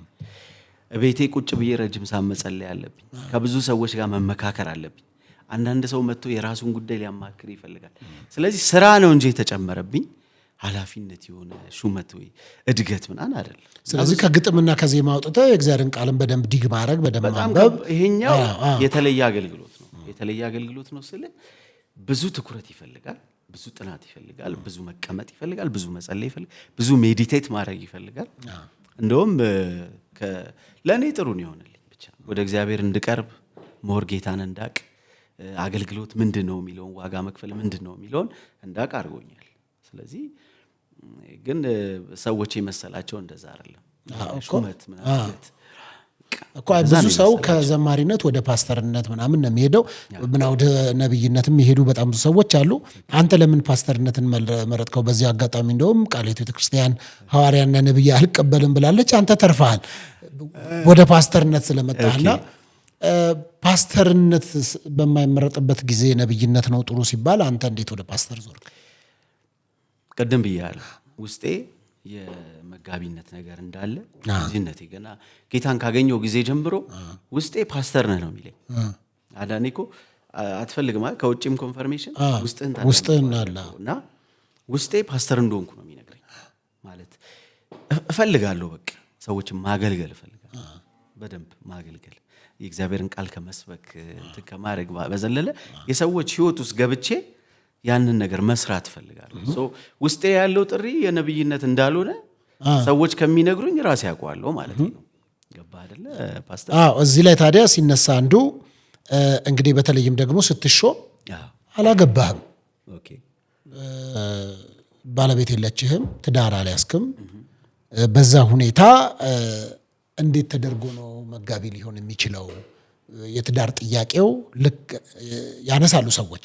ከዛ አንፃር አንተ እንዴት ነው ሳታገባ ወደ ፓስተርነት የመጣኸው ነው? ጥሩ ጥያቄ ነው። ይሄኛውንም ባይዘይ በጣም ብዙ ቦታ ነው ያነሱልሃል ሰዎች እሺ ያነሱልኛል ሶሻል ሚዲያ ላይ እኔንም ማሳገኙኝ ፓስተር ይወዳለው በጣም ነው በቃ ባንታ ገባ እባክህ ፎቶውን እንነሳ ብቻ ነው አይደል እሺ ፊት ለፊት እንዴት ሳታገባ ግብና የሚለኝ ሶሻል ሚዲያ ላይ ግን ያዋል ተባራሪ ይመጣል አንዳንዱ ሜንሽን ያደርጋል ምናምን እውነታውን ለመናገር እኔ በዚህ ነገር ላይ አንደኛ በኢትዮጵያ ውስጥ የመጀመሪያው ሳያገባ ፓስተር ተብዬ ተሾምኩ ፓስተር አይደለሁ በመጀመሪያ አይደለሁ በፊት እልፍ ወጣቶች ፓስተር ወጣቶች አሉ ያላገቡ ማለት ነው እኔ እሱ አይመለከት አይ ማንም እኔ አሁን ከታዋቂ ብዙም አላቅም ለምሳሌ ምናልባት የካናዳ ቤተክርስቲያኖች ሆኑ የሾሙት ፓስተር ዮሴፍ ካሳል ፓስተር ጆሲ አላገባም አይነው እኮ ምናልባት የሱን ነው ማለት አይ ብዙ አሉ እንጂ የእግዚአብሔር ሰው የግድ ዘማሪ መሆን የለበትም ኦኬ ከዘማሪነት ውጪ እውነት ነው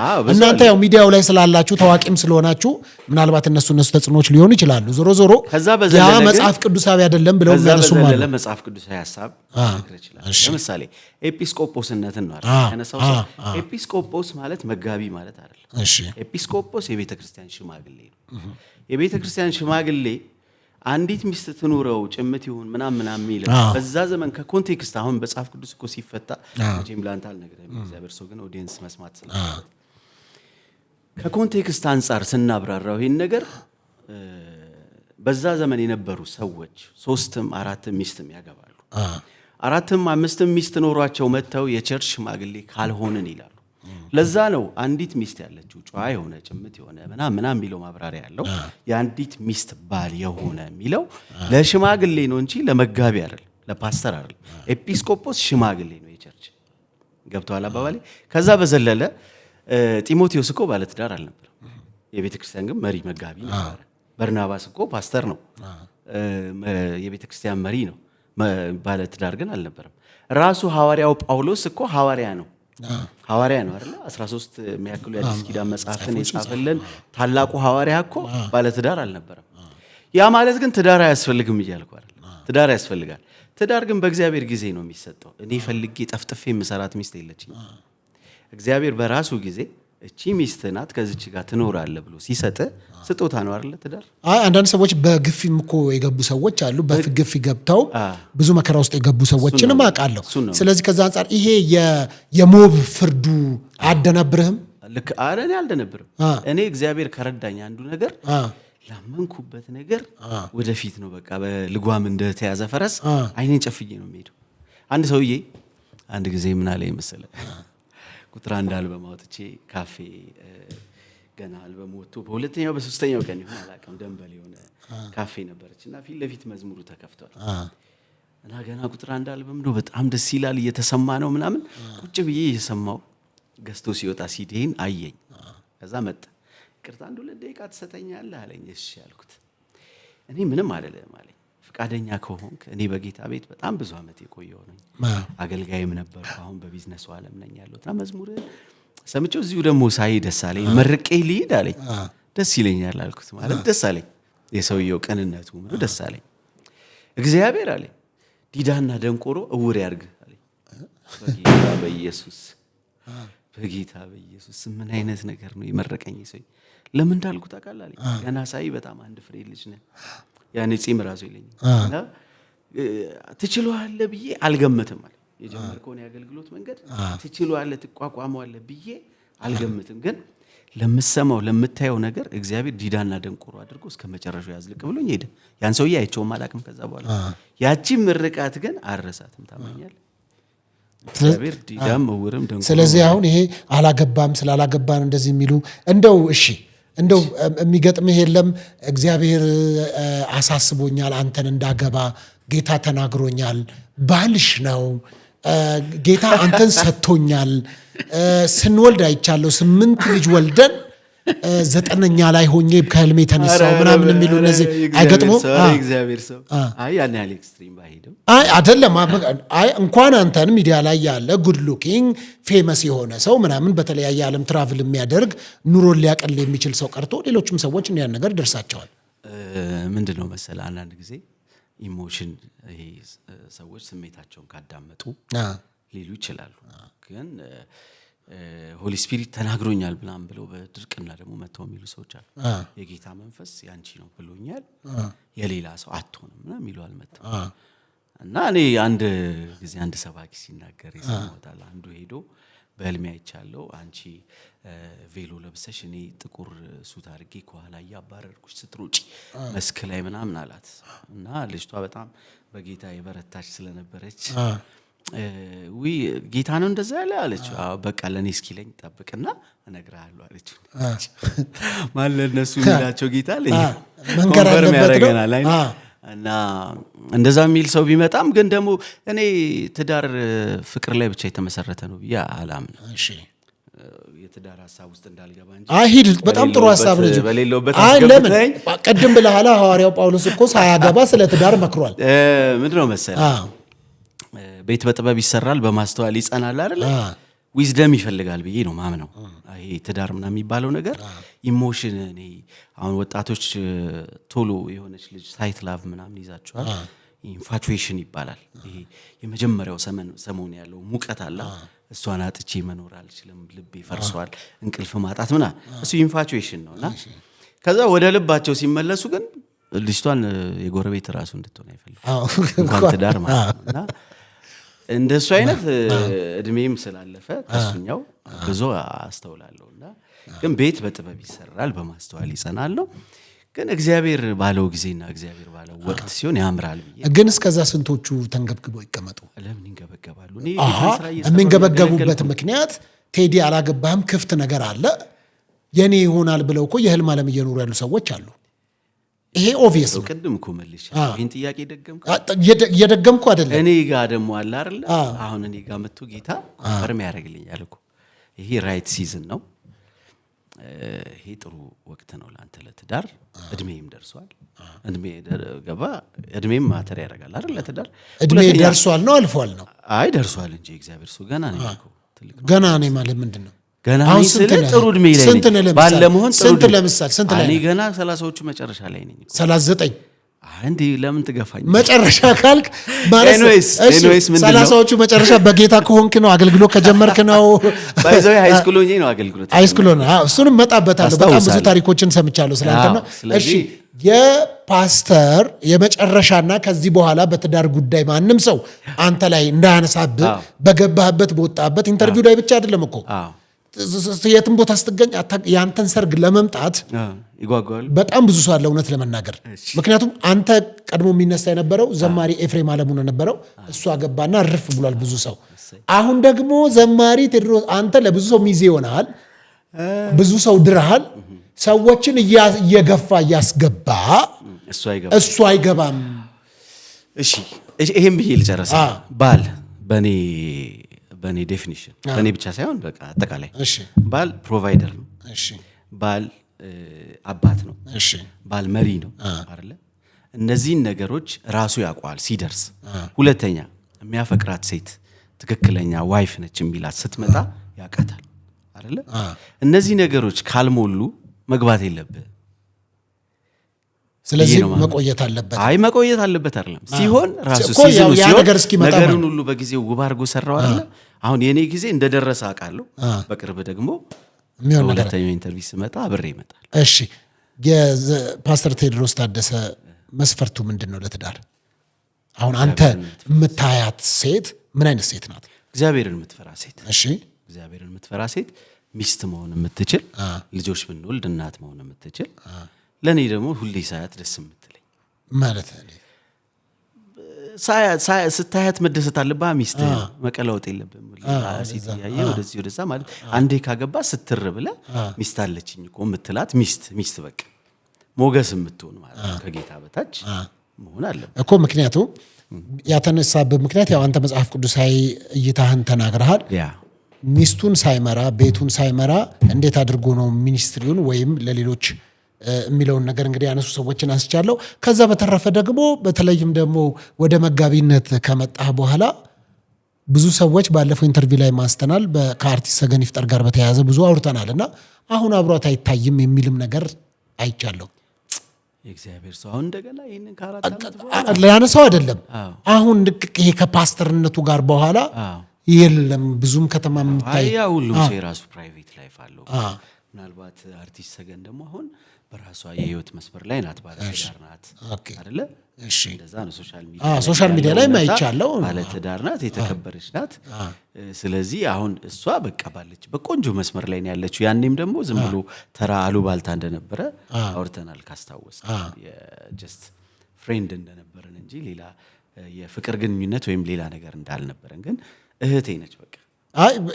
አሁን የጠፋበት ምክንያት አሁን ለማግባት የተነሳሳህ የመሰላቸው ሰዎች ከእሷ ጋር የተያያዘ ነገር ሲሰፉ ስለነበረ አሁን ለማግባት የተነሳሳ አይነት ነገር የመሰላቸው ሰዎች እንደሱ ስላነሱልህ እንደ ጨዋታም ላንሳልህ ብዬ ነው። እና እሱ ነው። ከዛ በተረፈ ፓስተርነትን የመረጠው የከተማ ልጅ ስለሆነ ነው የሚሉ አሉ። አንድ እንደውም በጣም ካሳቀኝ ኮሜንት መካከል ከተማ ልጅ ስለሆነ ፓስተርነትን መርጧል። ብዙ ከተለያዩ ክፍለ ሀገሮች ነው ነቢያት የሚመጡትና ያንን ይሄ ነገር ያንተ ሀሳብ አይደለም አይደል? እኔ ያየሁትን እኮ ምን እውነት ነው። አይ እንደዛ አይደለም። እኔ መቼም አገልግሎት በከተማ አይደለም የገጠር ወይ የከተማ በመሆን ነው ብዬ አላስብም። አይ ተርፋhala። በዚህ አጋጣሚ ቃለ ሕይወትም ያንተን ያሳደገች ቤተክርስቲያን ጌታን ተቀበልኩኝ ተጠመቅኩኝ ደህንነት ምናልባት እሱ ተጽዕኖ አድርጎብኝ ይሆን? ቃለ ሕይወት መጀመሪያ ጌታን ማግኘቴ፣ የአገልግሎት ትምህርት እዛ መማሬ እንደዚህ ተጽዕኖ አድርጎብኝ ይሆናል እንጂ በእርግጥ 6 ኪሎ ነው ተወልጄ ያደግኩት። እንዳልከው የዚሁ አዲስ አበባ ልጅ ነኝ፣ ግን ከሱ ጋር በተገናኘ አይደለም። የእግዚአብሔር ሰው ጥሩ። ኦፕን ሄቨን ሚኒስትሪ ቸርች ይሆናል። አብረን እንየው ወይስ በቀጥታ? ምክንያቱም ባለ ራእይ ስለሆንክ እንግዲህ መጋቢ ይሆናል። መጋቢ ስትሆን ደግሞ የምትመግባቸው ሰዎች ስላሉ ነው። ነገር በጊዜውና በሲዝኑ ሲገለጥ ያምራል ብዬ አስበው። ግን በጣም ከገፋኸኝ ኦፕን ሄቨን ክራይስት ቸርች ነው የሚሆነው። ኦፕን ሄቨን ክራይስት ኢንተርናሽናል ቸርች በጣም ይሄ የትም ያልተነገረ ነው። የትም በቃ ይሄ በጣም ወደፊት ብዙ ሀያላን በስሩ የሚጠለሉበት ትልቅ ራእይ። ይሄን ደግሞ ጌታ ድሮ ነው የሰጠኝ። ስለዚህ አሁን የምንጠብቀው ኦፕን ሄቨን ክራይስት ቸርች ሚኒስትሪ የሚባለው ሚኒስትሪ የሚባለው በወርሺፕ ነው የሚቀጥለው። በጣም ጥሩ። እንግዲህ ወደ ቸርችም እንግዲህ ኦፕን ሄቨንን የመጀመሪያ እንግዲህ ቸርቿ ደግሞ ተተክላ እንግዲህ ለማየት ያብቃን። በብዙ በቢሮ እንግዲህ የተንጫጫ ነገር ሶሻል ሚዲያ የዛ ጊዜ አሁን 5G ላይ ያለ ነው። 7G ከደረሰም 5Gም ከቀጠለ በምን ሁኔታ ኦፕን ሄቨን ክራይስት ቸርች እንግዲህ ምን እንደሚያመጣ እናያለን። በውጭው ዓለም በስብከት ቱር ታደርጋለህ። በጣም ብዙ ሰምቻለሁ። ሳውዝ አፍሪካም፣ አሜሪካም፣ ካናዳ፣ አውስትራሊያ ብዙ ቦታ ይሄዳል በስብከት ቱር እያደረክ እንደነበረ። ቴዲ ከመቼው ነው የፈጠነው? ኮኔክሽን ስላለው ነው? በጸጋውም ነው? የእግዚአብሔር ሰው በኮኔክሽን እኮ አይሆንም አገልግሎት። አንደኛ የእግዚአብሔር ጊዜ። እኔ በመሀል ለምሳሌ 1-2 ዓመት አገልግሎት ራሴ በራሴ አቆሜ ነበር። የትም አልይዝም፣ በቃ እናገራለሁ። ላልተወሰነ ጊዜ ራሴን እያዘጋጀው ነው። በዝግጅት ላይ የነበርኩበት ጊዜ አለ። ልክ ደግሞ ልብ ሲሞላ አሁን ሲዝኑ ነው ተገለጥ ሲል ደግሞ ያን ሲዝን ትወጣለህ እና ምናልባት የእግዚአብሔር ጊዜ ደርሶ ነው ብዬ ነው የማምነው። የእግዚአብሔር ጊዜ ልክ ሲሆን በሲዝኑ ሲሆን ያው የጣፈጠ ነገር አብሮ ብርቱካን ነው፣ ሳይበስልም ብርቱካን ነው፣ ሲበስልም ብርቱካን ነው። ጣዕሙ ነው የሚቀየረው። ስለዚህ ቴዲ ተቀይሮ ሳይሆን እየበሰለ ነው፣ እየተሰራ እያደገ ነው እና ደርሶ ለፍሬ ሲደርስ ሰዎች ራሳቸው ቀጥፈው ይበሉታል። እና ኮኔክሽን ስለነበረኝ በመዝሙሩ አገልግሎት ከሰዎች ጋር ትውውቅ ስለነበረኝ የረዳኝ ነገር ሊኖር ይችላል። ሳምሃው አዲስ አገልጋይ ስለሆንኩ ማን ነው ምንድን ነው የሚለውን ይቀንስልኛል። ከዛ ባሻገር ግን የስብከቱ አገልግሎት ላይ የረዳኝ የእግዚአብሔር ጊዜና የኔ ዝግጅት ነው ብዬ ነው ማምነው። እዚህ ላይ ግን ወደ ህዝቡ ጋር ማይክ ይዘህ ስትመጣና በመጋቢነት ስትመጣ ምን ይናገር ይሆን? በዝማሬ የሚያቅሰው እስቲ ካሁን ያንተን ከአፍህ የሚወጣው ከአንደበት የሚወጡ የጸጋ ቃላቶችን በግርምት ሰዎች ቪዲዮዎች ላይ አንዳንዶች ላይ አይቻለሁ። ምን ተገነዘብክ አንተ የሰውን? እኔ ደስ ይለኛል ለመሰለ አንዳንዴ ሰዎች ኤክስፔክቴሽናቸው ትልቅ ከሆነ ካንተ በጣም ብዙ ነገር ይጠብቃሉ እና የኔ ዝግጅት ጥሩ ሆኖ ሰዎች ግን በመዝሙሩ ዓለም ነው የሚያውቁኝ። ስናገር ስሰብክ ሰምተውኛ ያቁም ከዛ ያንን የነሱን አመለካከት ይዘው ስቆምና እግዚአብሔር ድንቅ ነገር ሲያደርግ ደግሞ በዚህ በስብከቱ በጣም ከነበራቸው ከፍ ያለ ነገር ስለሚያገኙ መተው ይባርኩኛል ደስ ይላቸዋል አንዳንዶች ይቅርታ ይጠይቁኛል እኔ ልጅ ካስተምሩን ነበርበትም ብዬ ሶሻል ሚዲያ ላይ ሁሉ ጽፌ ነበር ተከራክሬ በቃ የሆነ ነገር ብዬ ነበር ይቅርታ አድርግልኝ ምናምን ይሉኛል አገልግሎት ውስጥ ጨረስ ተባረክ ጨረስ መተው ይቅርታ አድርግልኝ እንደዚህ ብዬ ተናግሬ ነበር እና ግን ያየሁት ነገር ደግሞ ራሴን በራሴ እንዳፈር አርጎኛል ሶሪ ብለውኝ ይሄዳሉ በጣም አቀባበሉ ግን እንዴት ነው ስታይ በጣም ደስ ይላል ሆነን ለመናገር የመጀመሪያው ሰሞን ከነበረው በላይ ደግሞ አሁን የበሰለ ቦልድነሱም እየመጣ ግን እዛ ላይ አይቻለሁ አንድ ሁለት መድረኮች ላይ ትንቢት አትናገርም ትምህርት ብቻ ነው የምታስተምረው ትንቢት እኮ ከቶ በሰው ፍቃድ አይደለም እኔ ፈልግ እኔ እንግዲህ የሰሞኑ ያለው የገበያው ሁኔታ ነው ትንቢቱ የሚፈለግበት ትንቢት ተናጋሪ ምናምን እንደዚህ አይነት ነገር አይደለም እንደሱ አይደለም የእግዚአብሔር ቃል እኮ ራሱ ከትንቢት ይልቅ የጸና ቃል አለን አይደል ከትንቢት አሁን እኔ ልናገር ብዬ ሰዎች ላይ መንፈሱ ከመጣው ተነብያለሁ ለጻድቁ መልካም ይሆንልሃል በለው ይላል መጽሐፍም ትናገራለህ አዋጅም ታውጃለህ እንትንም ትላለህ የእግዚአብሔር መንፈስ ጉባኤው ላይ እንዳለው ያለፈ እየሰራ እንዳለው መጠን አንተም እንደ በእምነት ውስጣችን ባለው እምነት ልክ ቃል እናወራ ይለ እናውጅ ይለ እሱ እናረጋለን ከዛ በዘለለ ራሱ ይሄ አጥንትና ጅማትን ቅልጥምን ሁሉ የሚሰነጣጥቀው ያ አልፎ የሚሄደው ቃል ፓወርፉል ነውና እሱን ሰብክ የሆነ ነገር ደስ የሚል አትሞስፌር ይመጣል ሰዎች ሲነኩ ካራክተሩም አይፈቅድለትም ይሄድ የኔ ለምን እንትን ለዘብ ያለ እንደው እግዚአብሔር ምናምን የሚል አይነት ነገር ነው ለትንቢት አይመችም ይሆናል ተነብዩ ሰዎች አይተቆና ስብከት ላይ ይቀየራሉ የሆነ ቦልድም ይሆን የሆነ ያስተማሪነት ነገር ነው ያየሁት እኔ እንግዲህ በደንብ የሚያስተምር ሰው የሌላ ሰውዬ ነው ያውን ሶሻል ሚዲያ ላይ ያየሁት ይሄ የዘመረ የነበረው ቴዲ ወደ ስብከቱ ዓለም ደግሞ የሆነ የማስተማር እንትኑ ላይ በደንብ ምንድነው እንደ ጉባኤው ነው አሁን ለምሳሌ በጣም የእግዚአብሔርን ቃል እየጻፉ እየያዙ ትምህርትህን ከውስጥ የሚወጣው ካንተ የሚወጣው ቃል የመዘገቡ የሚማሩ አይነት ጉባኤዎች አሉ አንዳንዴ እንደዛ አስተማሪና ሰባኪ እኮ ተለዋዋጭ ማለት የሚያስተምሩ ሰዎች መስበክም ይችላል ቦልድ ይወራሉ ማለት ወደ ፕሪቺንጉ ደግሞ ሲመጡ ራሱ የጉባኤው አትሞስፌር የእንትን ይላል በርግጥ ነቢያትም አስተማሪ ነበሩ እኮ አብዛኛው ነቢያት ናቸው እንደውም ትንሽ አቢዩዝ የተደረገ ይመስለኛል እንጂ አሁን ነብይ ማለት የሚተነብይ ገንፎ ትበያለሽ ምናምን የሚል አይነት ነገር ሆነ እንጂ በመጽሐፍ ቅዱሳችን ያየናቸው እንደውም እንዴ በብሉይ ኪዳን እኮ አሉ አይደል ሜጀርና ማይነር የሚባሉ እነ ነብይ ኢሳይያስ እኮ እነ ዕንባቆም አሁን በጻፉት ነው ኢየሱስ እኮ ሲያገለግል እኮ ከኢሳይያስ መጽሐፍ ነው ለክፍል አውጥቶ ያነበበው በጣም ጸሐፊዎች ናቸው እና የራይቲንግ እና ኦራል ፕሮፌትስ ይባላል አሁን ኤልያስ እና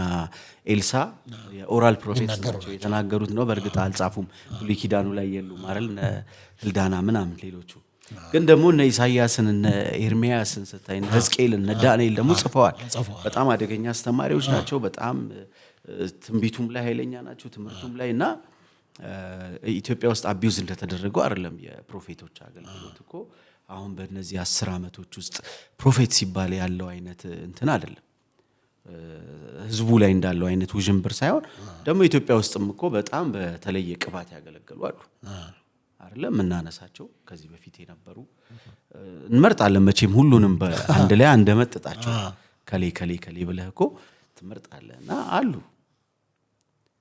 ከዛ አስተማሪዎች አሉ ስለዚህ እኮ አስተማሪዎች አሉ ስለዚህ አንተ ብዙውን ወደ እግዚአብሔር ቃል ላይ ነው ትኩረት ወደ እግዚአብሔር ቃል ትኩረት አደርጋለሁ በተለይ ደግሞ ጉባኤው ያለው ሁኔታ በቃ የጸሎት የምናምን ከሆነ ደግሞ እንጸልያለን ግን አንዳንድ አገልጋዮች ኮምፕሌን አድርገውብሃል አንተ ላይ እኔ ላይ እሺ ያደረጉብህ ኮምፕሌን ምንድነው ቴዲ ፓስተር ከሆነ በኋላ ሰባኪም ነው ዘማሪም ነው ስለዚህ አንዳንድ ቸርቾች ሁለት ሰው ከመጥራት ይልቅ አንዳንተን ጠርተው የሚዘምርም የሚሰብክም የሚጸልይም ሰው ጠርተው በአንድ ነገር ተገላገለን ጥሩ ነው መጥፎ በአንድ ድንጋይ ሁለት ወፍ አይነት ነገር ሆኖ እንደዛ እየሄደ ነው የሚባል ነገር አለ ምንድነው መሰለህ ፓስተር ሶፊ ያው በክፍሌ ተራር ለምቆመው አሁን የኔ ቀን ምናልባት እኔ እንደውም ብዙ ጊዜ ታውቃለህ ዘማሪዎች ጋር ብዙ ላለሁ ምክንያቱም እኔ ብዙ ላልዘምር ስለምችል ዘምራለሁ ከሰበኩ በኋላ ዘምራለሁ እንደ ሙሉ ጊዜው አሁን ሲሄድ ለመዝሙር ረጅም ሰዓት ወስጄ የሆነ እንደማገለግለው ላላረግ ስለምችል ተጋባዥ ዘማሪ ቢኖር አብሮኝ ይላልውና አንዴ ሪከመንድ አደርጋለሁ ዘማሪዎችን። አይ ጥሩ እንግዲህ በጣም ጥሩ እየሄድን ነው ያለነው። አንድ ጥያቄ ልጠይቅህ። እሺ ቲቪዎች ተከታተላለህ? መንፈሳዊ ቲቪዎች አሁን አትከታተልም? እሺ ከተከታተልካቸው እንግዲህ በኢትዮጵያ በጣም ብዙ መንፈሳዊ ቻናሎች አሉ። ሁለቱን ዝጋ ብልህ የቱን ትዘጋለህ? እኔ አይቼ ስለማላቅ የማንንም ልል አልችልም። አይቼ አላቅ። አይታጣ ካያቸው ውስጥስ ዝጋ? አይ እኔ እንጃ የማንን ልበል ካየው ነው አምነግ አይቼ አላቅ። አይተህ ስለማታ ምንም ሽምጥጥ አይ ድሮ አይ ነበር እኮ ድሮ ካያቸው እንደተጀመረ አካባቢ ቲቪዎች አይ ነበር። እንደው ይሄ ባይኖር የምትላቸው አሉ? ያኔ የለም። ያኔ 3 ነው 4 እኮ ነው ያሉት። ኤልሻዳይ ቲቪ አለ ብዙ የለም እኮ ያኔ እኮ ምንድነው ጄኤምኤም ነው እንደዚህ እኔ አይቼ አላቅም። አሁን ከዛ በኋላ ቲቪ አትከታተልም? እሺ ተርፈሃል። ለማንኛውም ጥሩ እሺ ይሁን። ወደ እንትን ልምጣ። ከሰሞኑ የቀደሙ አገልጋዮች በተለይም ደግሞ ዘማሪ አይ ቲንክ ፓስተር ሆኗል ይመስለኛል እነ ጋሽ ደረጀ ከበደ ወደ ፖለቲካ መጥቶ ብዙ አይነት ነገሮችን አሉ እና በተለይም ደግሞ በቀደም ለታ በጣም የዘመኔ ምርጡ መልእክት ምናምን ብሎ ዘፈን ጋብዞናል ፓስተር። እና ብዙ ሰው የፖለቲካ አቋሙን ይናገራል። የፓስተር ቴዲ ታደሰ የፖለቲካ አቋም ምንድነው? ስለ ሀገርስ ምን ትላለህ? እኔ አገልጋይ ኒውትራል መሆን አለበት ብዬ አምናለሁ። እሺ ኒውትራል ስለ የግል አቋም ሊኖር ይችላል። ያንን የግል አቋምህን ግን ስቴጅ ላይ ወጥተህ ማንጸባረቅ አለብህ ብዬ አላምንም። ወይም በሶሻል ሚዲያ ፕላትፎርም ወጥተህ ይሄ ነው የኔ አቋም እንትናን ደግፋለሁ ከሌን እቃወማለሁ ብለህ እንደ አገልጋይ ነው ማለት አልልም። ምክንያቱም ማገለግለው ህዝብ የማን አንዱ ግማሹ በዚህ ጋር ያለው እንትና ነው በዚህ ያለው እንትና ነው። ስለዚህ እነሱን እኔ የተሰጠኝ ስራ እነሱን መንፈሳዊ ምግብ መመገብ ነው ብዬ ነው ማምነው። ስለዚህ የፖለቲካ አቋሜን በኔ አመለካከት አላንጸባረቅምም የለኝም።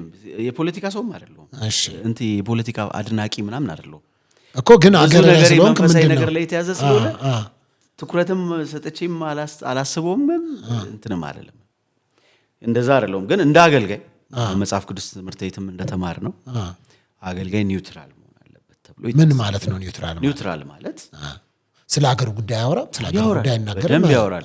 ስለ ሀገር ይጸልያል፣ ስለ መሪዎች ይጸልያል፣ ገባ ስለ አገዛዙ ይጸልያል፣ ስለ ምድር ሰላም ይጸልያል። ግን አንድ ጽንፍ ይዞ ከሌን እንትን አርጉ ከሌን እንትን አታርጉ ግን አይልም። ከዛ አልፎ ማለት ነው ከሀገር አልፎ አሁን ሌላ ምድር ላይ ገብቼ አልልም። ምክንያቱም እኔ ከተለያየ የዩኒቨርሳል ቸርች አገልጋይ ነኝ። ከተለያየ ዲኖሚኔሽን ሰዎች መተው እኔ ጋር ሊገለገሉ ሊካፈሉ ይችላሉ። ስለዚህ አንድን ሰውን በሰውነቱ ነው ማቀው፣ ማንንም በክርስቶስ ነው ማቀው እንጂ ከሌንትና ነው ከሌንትና በያ አልልም እኮ። ተጽዕኖ አለው ግን አገልጋዮች ወጥተው የፖለቲካ አቋማቸውን መናገራቸው ተጽዕኖ ይኖረዋል። የሚኖረው ለምንድነው? በመንፈሳዊ አገልግሎት በጣም የሚወድህ የሚቀበልህ የሚያከብር ሰው ልክ ያንን ነገር ስታደርግ ልቡ ዝቅ ይላል፣ ያዝናል፣ ይጎዳል። ስለዚህ በተቻለ መጠን ስፔሻሊ ስቴጅ ላይ የመንፈሳዊ አገልግሎት የሚሰጥባቸው መድረኮች ላይ የፖለቲካ አቋም ማንጸባረቅ ልክ ነው ብዬ አላምንም። አንተ በሱኛው አትቀበለውም ነው። ጥሩ እስቲ እንደው በመሃል ደግሞ ስለ ደረጀ ግን ያነሳውን ሳንመልሰዋል። ስለሱም ዶክተር ደረጀ ከበደ በነገራችን ላይ ማይ ፌቨራይት ሲንገር በጣም ነው የምወደው በእውነት አክቹአሊ በስራዎቹ ምን ዘመን ማይሽረው የኔ ሁሉ ጊዜ የምናገረው አለ የፓስተር ታምራት ኃይሌ አድናቂ ነኝ። በዜማዎቹ በግጥሞቹ በጣም ነው የምወደው። ከዛ በዘለለ በአርቱ ግን ማደንቀው ደግሞ ዶክተር ደረጀ ይገርመኛል። በተለይ ቁጥር 8ቱ በጣም ይገርማል። ምናልባት ሰምተው ከሆነ እስቲ ከሱ በጣም የምትወደው መዝሙር እስቲ ለመዘመር በፓስተር ተስቲ ሙዚቃ ይሆናል። አይ ዝም ብለህ እንደው እንትኑን አይ እንደው ደስ ይለኛል የሚጠቀማቸው ጥበቦች ደስ ይለኛል እኮ የሱ እስቲ ፌቨራይትህ ለምሳሌ ላሞቼም ከበረት ከጠፉ ሰንብቷል ጋጣዬንም ባየው ያለ በጎች ቀርቷል። እርሻዬም ለማፍራት ድርቀቱ ጎድቷታል። እግዚአብሔር ግን ከላይ ሁሉን ተመልክቷል። መድኃኒቴ በመድኃኒት ያርፋለሁ ሁሉም በሚችል የተስፋው ዝናብ ሲዘንብ ፈተናው ሲቀር በከፍታው ላይ ሄዳለሁ ምንም አይነካኝ እግሮቼን እንደ ዋላ እግር ጌታ ሲረዳኝ ሚል መዝሙር አታውቅም? የሚገርም ነው። እንደው ዶክተርን አግኝተው ታውቃለህ? በአካል አላውቅም። አይቼዋለሁ። በስልክም ምናምን በስልክም በሶሻል ሚዲያ በምንም አይቼው አላውቅም። እንዲሁ በእንትን ነው ማየው በቪዲዮ እንጂ ተነጋግረን ለነገሩ ጠፍቶም ነበረ እኮ ብዙ ዓመት ጠፍቶ ከዛ ነው በፖለቲካ ጉዳይ ሲመለስ የተገኘው። እንደውም የአድናቆት ቀን ሁሉ ተደርጎለት ምናምን ትንሽ ግን ወጣ ያለ ነው አይደለ ይመስለኛል። ብዙ ዓመትም አሜሪካ ስለኖረ የኛ አይነት የዚህ አበሻው አስተሳሰብ አይደለም ያለው። ዶክተር ደረጀ ከበደ በጣም የተከበረ ደግሞ ብዙ ዓመት ጌታን ያገለገለ ከኛ በፊት ሲኒየር የሆነ ሌጀንድ የሆነ ሰው ነውና አሁን በኔ የአገልግሎት ዘመንና በኔ ዕውቀት በዚህ በትንሿ በቁንጽሏ እሱን ለመተቸትም አቅምም ሞራልም የለኝ እኮ። ግን ስታየው እንዴት ነው እንደ አንድ አገልጋይ ሳየው ምን እላለሁ መሰለህ? ምን አለ እነዛን መዝሙሮችን ድጋሚ እንደገና አዳዲስ ቢሰጠን ቢባርከን እላለሁ። ሁሌ ምኞቴ እሱ ነው። ግን እነዚህ ኢትዮጵያ መጥቶ አንድ የመዝሙር ድግስ ቢያዘጋጅ ሰብሰብ ብለን ሄደን እንወዳለን ብንለው እላለሁ። ግን እነዚህ ነገሮች አንዳንድ የቸርች መገፋቶች በግል ለምሳሌ እንደዚህ ዓለማዊ ሚዲያዎች የወጡ ለምሳሌ እንደ ዶክተር ወዳጄነህን ብትመለከት ከቸርች ከወጡ በኋላ ዓለማውያን ሚዲያ ላይ በማማከርም የተለያዩ ስነ ጽሁፎችንም ምናምን በማድረግ አስተያየቶችንም ሀሳቦችንም በመስጠት እንደዚህ ከቸርች የተገፉ የሚመስሉም ሰዎች አሉ። እነሱ ነገሮች ላይ ምንድን ነው? ለምሳሌ ቸርች መድረክ ላይ አሁን ዶክተር ወዳጄነህን ብታስበው በጣም የጠፈሯ ንግስት ምናምን የሚል ታስታውሳለህ? እና ጎተራ ሙሉ ወንጌል ትዝ ይላል። በጣም ትልልቅ መድረኮች ላይ ያገለገለ እኔ በግል በጣም ማደንቀው ማከብረው እኔ ዶክተር ወዳጄነህ ፋን ነኝ። በነገራችን በጣም ነው እና እነዚህ ሰዎች የሉም መድረክ ላይ አሁን የመመለስም እድል ያላቸው ሁሉ እስካይመስል ድረስ የሉም። እና እነሱ ብሶታቸውንም አንዳንድ ነገሮችንም ሰምቻለሁ። እና አንድ ቀን ዶክተር ወዳጄነህን ከዚህ በፊት ናሁ ቴሌቪዥን እየሰራው ዶክተር ወዳጄነህን እንግዳዬ አድርጌዋለሁ። በዚህም አጋጣሚ እዚሁ ዲቫይን ላይ ጋብዘዋለሁ። እና ምን ትላለህ? እኔ አሁን ዶክተር ወዳጄነህን ስታነሳው የሚገርም አብረን አገልግለን እናውቃለን ነው። የተወሰኑ መድረኮች ላይ ጂሰስ በጣም ነው የተመኘሁት የእሱ አይነት የንግግር ዘይቤ የሚጠቀማቸው የቃላት አደራደር፣ ታሪኩን ሰድሮ የሚመጣበት መንገድ፣ ፍሎው የእግዚአብሔርን ቃል የሚገልጽበት የመገለጡ ጥልቀት በጣም ሂዝ አሜዚንግ። እኔ በጣም ወደዋለሁ ዶክተር ወዳጄነህን። አንደበተ ርቱዕ ሰው ነው። በዛ ላይ እንደምታውቀው የተማረም ሰው ነው። ሰው አፕሪሺየት ሲያደርግ ከማድነቅ ነው የሚጀምረው። እንዳየው አሁን ራሱ ፖድካስቶች ላይ ካየሁት አላልፈው ዶክተር ወዳጄነህ ካለ ነክቼ እሰማዋለሁ እንደሚል እና እግዚአብሔር እሱም በተለየ ጥበብ ነው በቃ የገለጠው። ቸርች መድረክ ላይ ሚስ አደርገዋለሁ። የሚገርም እንዴ አሁንም የሚያገለግልበት የቸርች መድረክ ቢኖር ሄጄ ብካፈል ራሱ ምእመን ሆኜ ታዳሚ ሆኜ እንደ ቁጭ ብዬ የሚያወራውን ብሰማው እላለሁ። እና በጣም የእውቀት ሰው ተስፋ ያለው ይመስላል። አይዊሽ እንደው ቢመጣ ደስ ይለኛል። አንዳንዴ ያው አታውቀውም ሰው በምን አይነት ሁኔታ ውስጥ ሆኖ በምን ቅሬታ ውስጥ ሆኖ ከእንደዚህ አይነት ሁኔታ እንደሚወጣና ብዙ መገፋቶች አሉ። በነገራችን ቸርች ላይ ቅድም እንዳልኩ ያ ሰውዬ የመረቀኝ ምርቃት አለ አይደል? ዲዳ መውርም ሆነ ቀጥል ያለኝ እንደሱ አምነህ ካልሄድክ በስተቀር የአይሁድ ሕዝብና ኢትዮጵያዊ አንድ ነው። ከባድ ነው። ሁሉም ነገር ላይ ኮሜንት ይሰጣል። አጥመውም በቃ እና የሚልህ ነገር አያጣም። የሆነ ነገር ይልሃል። እኔ ገና ፖስት ሳረግ ፎቶውን አንደኛው በቅርብ ትዘጋዋለህ ብሎ ኮሜንት አለ። ምንም እኮ ደግ ነገር መጻፍ ይችላል። እግዚአብሔር ይባርክ ማለት ይችላል። ምንም አይመለከተውም። ቤት ኪራይ ክፈልኝ አላልኩት፣ ብር አበድረኝ አላልኩት። ምንም በቅርብ ትዘጋዋለህ ይላል። እና አንድ ገብቶ ከስር አንዱ መለሰለት፣ እንደናንተ አይነት ሰዎች ባትኖሩ ኖሮ አንቀጥልም ነበር አለው። አየህ እንደዚህ አይነት ሰዎች ናቸው የሚያስቀጥሉን።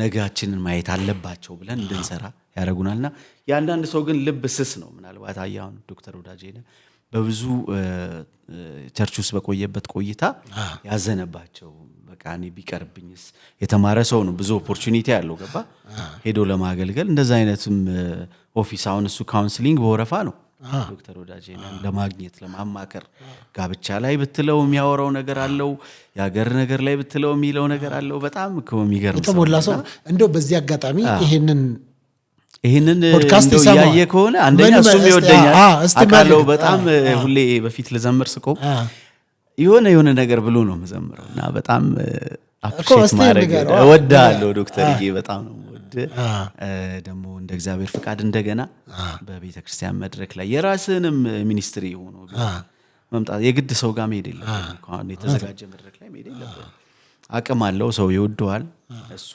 በሱ ጥላ ስር ሆኖ ብዙ ሰው መገልገል ይፈልጋል እና እንደ አይነት ሰዎችን ባናጣ ደስ ይለኛል ግን መገፋፋቶች ሲሉም ወይ ነው አሉ በጣም የሆነኝ እየገፉኛል እኔኮ ገግሜ ነው አልሰማም ጆሮዬ እንደፍኜ አልሰማም ብዬ ነው እንጂ ይወረወራል ድንጋይ ሁሌ ነው ይወረወራል እንድትወጣ እንደውም በቃ አንዳንዱማ የሚመኝልህ እኮ በቃ ከህይወት ጎዳና ሁሉ እንድትወጣ የሆነ ሰው ይያለ በተለይ ነው ሁሌ አላቅም በቃ ምንም ነገር ፖስት ላርክ የውጭ ሀገር ትራቭል ፎቶዬንም ፕሮፋይሌንም ልቀይር ገብቶ ይሰድበኛል እኔ ይገርመኛል እንደ አይነት ሰዎች አሉ እኮ ታዲያ አሁን በዚህ ገብቼ ደግሞ ሳይው አገልጋይ ነው ልጆች አሉት ምናምን እና አሁን ለዚህ ሰው ምን እለዋለሁ ምናልባት በራሱ እየተበሳጨ ይሆን እላለሁ አንዳንድ ሰው ሊሆን ያልፈለገውን ነገር አንተ ሆነ ሲያይ ያናድዷል እኮ አሁን እነዚህ አይነት ሰዎች እንግዲህ አሁን ዶክተር ወዳጄነ ማህረነ የተማረ ሰው ነው በመንፈሳዊውም በስነ መለኮቱም በጣም የተማረ ጥሩ በስብዕናም ደረጃ ብዙዎችም ቢወዱት ካራክተሩንም ቢወዱለት ከሰው ጋር ሲጋጭ ማታየው እንካሰላምታ ውስጥ ማይገባ የራሱን ህይወት የሚኖር ኢቭን የበደሉትንም ሰዎች እንዲህ ብሎ ሲናገር ሰምቼው አላቅም ዶክተር ወዳጄነ በዚህ አጋጣሚና ከዚህ አንፃር እሱ እንኳን እንዲታደ መቋቋም አቃተው ይሄን ሁሉ ድንጋይ ይሄን ሁሉ መወርወር ነው ምናልባት እኔ በዚህ አጋጣሚ ጠይቀዋለሁ አንድ ቀን እሱ ኦፕሽን ስላለው ምናልባት በቃ እኔ ከዚህ ብሎ የሚልም አይነት የሚመስል ኦፕሽን አይመስለኝም አሁን ዶክተር እርግጠኛ ነኝ በጣም እንደማገልገል የሚወደው ሌላ ነገር ያለ ራሱ አይመስለኝም እውነቱን ስነግርህ አሁን ባለበት ሁኔታ ፋይናንሻሊ ሊጠቀም ይችላል ግን ሳቲስፋክሽን ይሄ ጥሪው ስላለው እርግጠኛ ነኝ ሲያገለግል የሚያገኘውን አይነት ደስታ ያገኛል ብዬ አላስብም እውቅናው አለ ዝናው አለ እንደውም ከድሮ ይልቅ አሁን ዶክተር ወዳጄነ እኮ ዝነኛ በጣም ዝነኛ ታወቃል ይወደዳል ግን ያቺን ሳቲስፋክሽን ይሄ ከሆሊ ስፒሪት የሆነችው አገልግሎት ላይ ያለችው አልቻ እሷን እኮ በጣም ከባድ ነው ማግኘት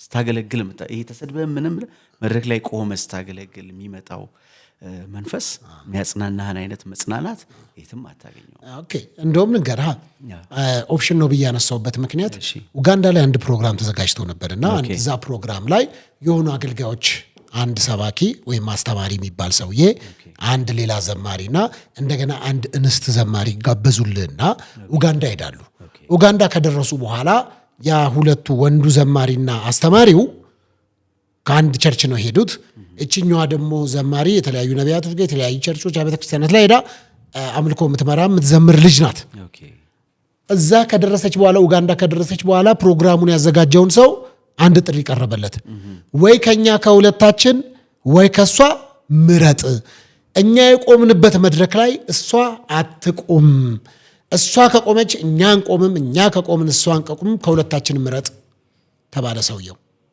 እነሱን መረጠና እሷን ቀጥታ ከኡጋንዳ ወደ አዲስ አበባ ላካት ከዛ እንደውም አገልግሎት አላገለግልም ብላ እንደውም ሱቅ ቸረችራለሁ ብላ ሱቅ ንግድ ውስጥ ሁሉ ገብታ ነበር የሚባል ወሬ ሰምቻለሁ እንዲህ አይነት መከፋፈሎችና እንዲህ አይነት ሰዎችን የመለየት ነገር እኔ ካንቺ ሻላለሁ እኔ ከሷ ሻላለሁ የሚል ተደማጭነት አለኝ ይሄ ጊዜ ሰጠው ቅል ድንጋይ ይሰብራል የሚባሉ ቅሎች አሉ በቤተክርስቲያን አካባቢ እነዚህ ቅሎች ሻኟት ልጅቷን እንዲህ አይነት ሁኔታ አለና ዝማሬ ውስጥ ነው ያለው በፓስተርነት እያገለገልክ ነው ያለው አንተ ብቶ ምን ታረጋለህ በዚህ ልጅ ቦታ ልብ ይሰብራል ያሳዝናል ስለዚህ እነዚህ ሰዎች ታዲያ እቺ ሰድቀኛውን ሰቀጠጠኝ ማለት እቺ ልጅ እንግዲህ ያልካት ማን እንደሆነች አላውቅም አንዲት ዘማሪ ስሟን መጥራት ስላልፈለኩ ነው ኤኒዌይስ ግን አሁን በሷ ቦታ ራሴን ከትቼ ነው እየሰማሁኝ ነበርና አስበዋል አገልግሎት ሄደ እንግዲህ በብዙ ዝግጅት አለ አይደል? አገልግሎት ጾም ጸሎት ይዛ ሊሆን ይችላል። ጊዜ ወስዳበታለች። ቤተሰብ ተሰናብታ ነው የምትሄደው።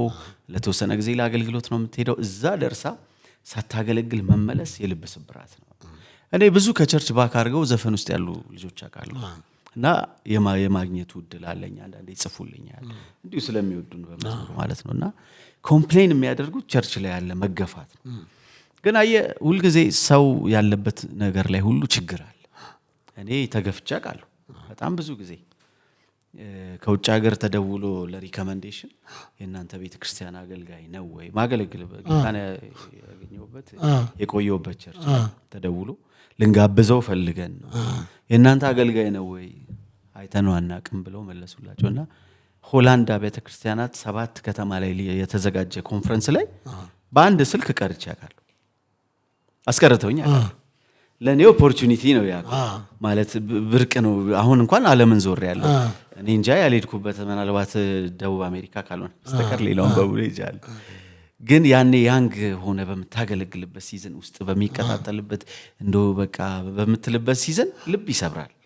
እና እንዳልከኝ አሁን እቺ ልጅ እኔ ራሱ እግዚአብሔር ረድቷት ነው አሁንም አገልግሎት አሁን እያገለገለች ነው። እንደገና ንግድ ውስጥ ገብታ ነበር ሊትራሊ በቃ ቸርች ምን ያደርግልኛል? አዎ ያሳዝናል በጣም። እንደዛ ያደረጉት ሰዎች በጣም ነውረኞች ናቸው። ከተጋባዦቹ ይልቅ ደግሞ ጋባዡ የሚያሳዝን ሰው ነው። አዝ እንደ ፓስተር ለምሳሌ ያመነበትን ያደረገው ወዷት ነው። እግዚአብሔር በሷ ይጠቀማል ጸጋ አለባት ብሎ ነው። ቢዝነስ አይደለም፣ ፕሮሞተር አይደለም፣ እሱ ዘፋኝ አይደለም የወሰደው። የእግዚአብሔር አገልጋይ ነች ብሎ ከወሰዳት በኋላ እኛን አብረን አንቆምም ሲሉት እናንተ ሂዱ ነው ማለት ያለበት። እቺ ልጅ እኮ ጥሪ ያለባት ሴት ነች። ስለዚህ እንደው መወገን ከነበረበት ከተገፋው ሰው ጋር ነው መወገን አለበት ብዬ ማም አዝ እንደ ፓስተር ማለት ነው። አዎ ግን እነዚህ ተጋባዦቹ የሚወስዱት ክሬዲት እኮ ግን አለ። ከእናንተና ጋር የማይቆም አገልጋይ ነው። ሰልፍ ራይቸስነስ። አንዳንድ ሰው ምን ይሆናል መሰለህ ያገኘውን ጽድቅ ራሱ በክርስቶስ እንዳገኘው አያስብ። እሱ ሰርቶ ያመጣው ነው የሚመስለው ማለት እኔ ለበቀ ይተነቀቃል። ግን አሁን እኔ በጣም ይገርመኛል። አንዳንዶቹ እንዲህ በግላጭ ይበላሉ፣ አንዳንዶቹ ባይበሉባ ይባላል። ይበሉ ነው ግን ባይበሉባ ነው የሚበላው። ስውር አበላል፣ በቃ ስውር አበላል። እኛ ዘይት አንሸጥም ውሃ አንሸጥም እነከሌ ይሸጣሉ ይሉና እነሱ ጋር ስትሄድ መጽሐፍ እናንተን ይሸጡልሃል።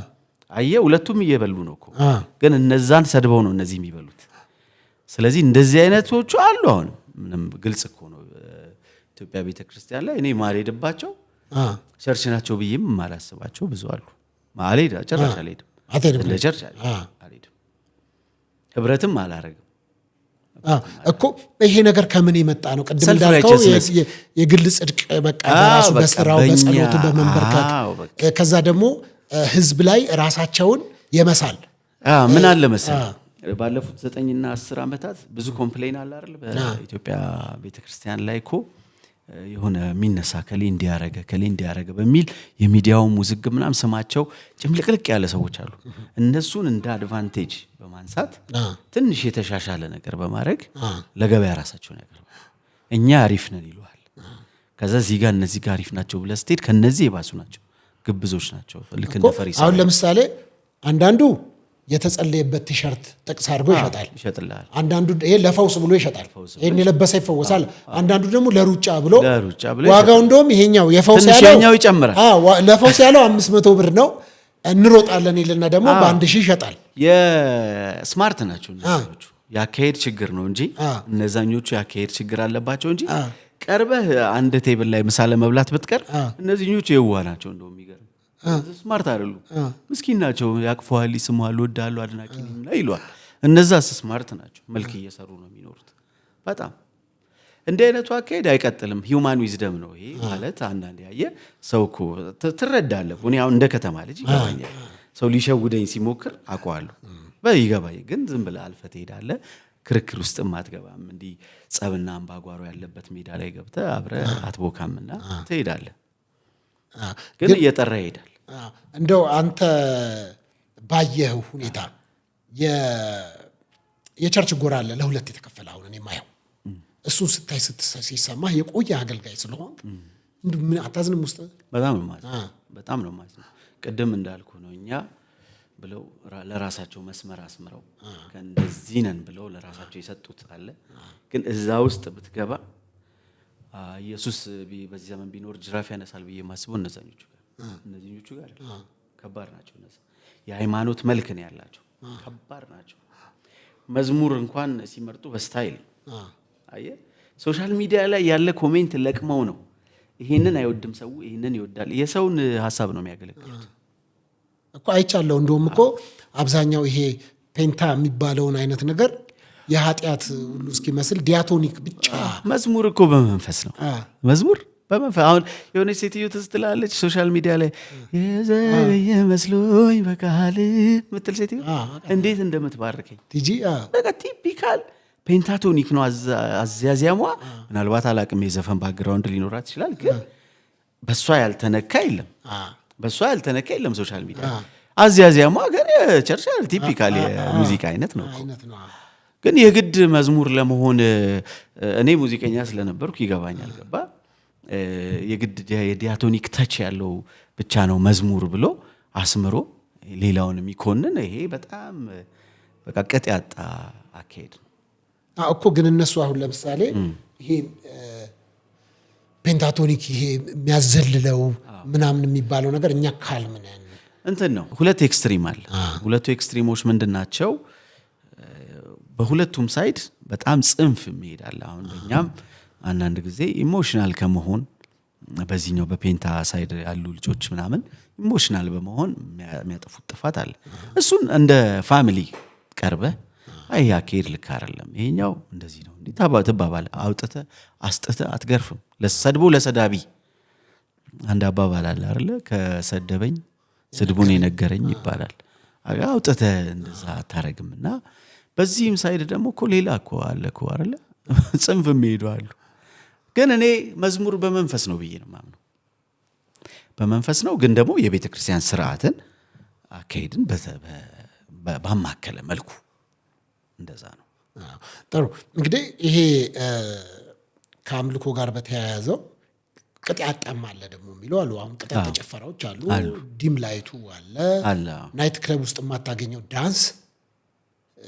እውነት ለመናገር እንደውም ሌሎቹ ሰዎች መዝሙሩን ያወጡትና በዘፈን ያደርጉታል። ያኑን ምስሉን ሊትራሊ የእውነት ነው የሚመስለው።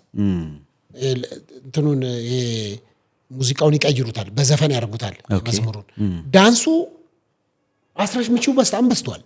እንደ ያስቅጣጣ አይደለም ወይ ነው? ከዛ መንፈስ ቅዱስ ደግሞ እንደዚህ ጅላጅል የሚያደርግ ብቻ የሚመስላቸውም አሉ። ለዚህ ነው ቅድም ያልኩ ሁለቱንም ባላንስ ማድረግ ግን በመንፈስ። አሁን መንፈስ ቅዱስ እኮ ይመራል አይደል? ጨዋ ነው፣ አደራረግ ያሳያል፣ አካሄድ ያሳያል። እኔ እኮ አልኩ እኮ ከሰው አልፌ ራሴን አንዳንዴ ይሄ ልክ አይደለም ብዬ ራሴ ላይ ካለፍኩት በኋላ ወይ እንደዚህ አሁን ትላለህ እኮ እድገት ብስለት ሲመጣ ቆይታ ያስተምርሃል። ሁሉ ጊዜ ልጅ ሆነህ አትከርምም መቼም። ያደግክ ስትሄድ ጥፋቶችን የትናንቱን አትደግመው እና ያደግክ እየበሰልክ ስትሄድ እየተለወጥክ ትሄዳለህ። እንኳን ለሰዎችም ትተርፋለህ ማለት ነው። ጥሩ።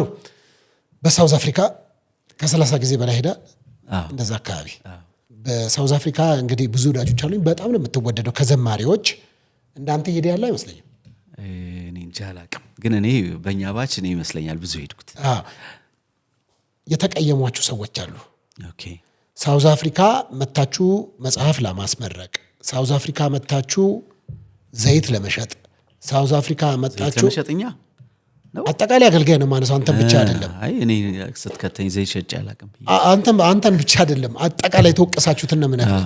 በሳውዝ አፍሪካ ዘይት ለመሸጥ በኮንቴነር ጭናችሁ መጣችሁ፣ መጽሐፍ ጭናችሁ መጣችሁ፣ ሲዲ ጭናችሁ መጣችሁ።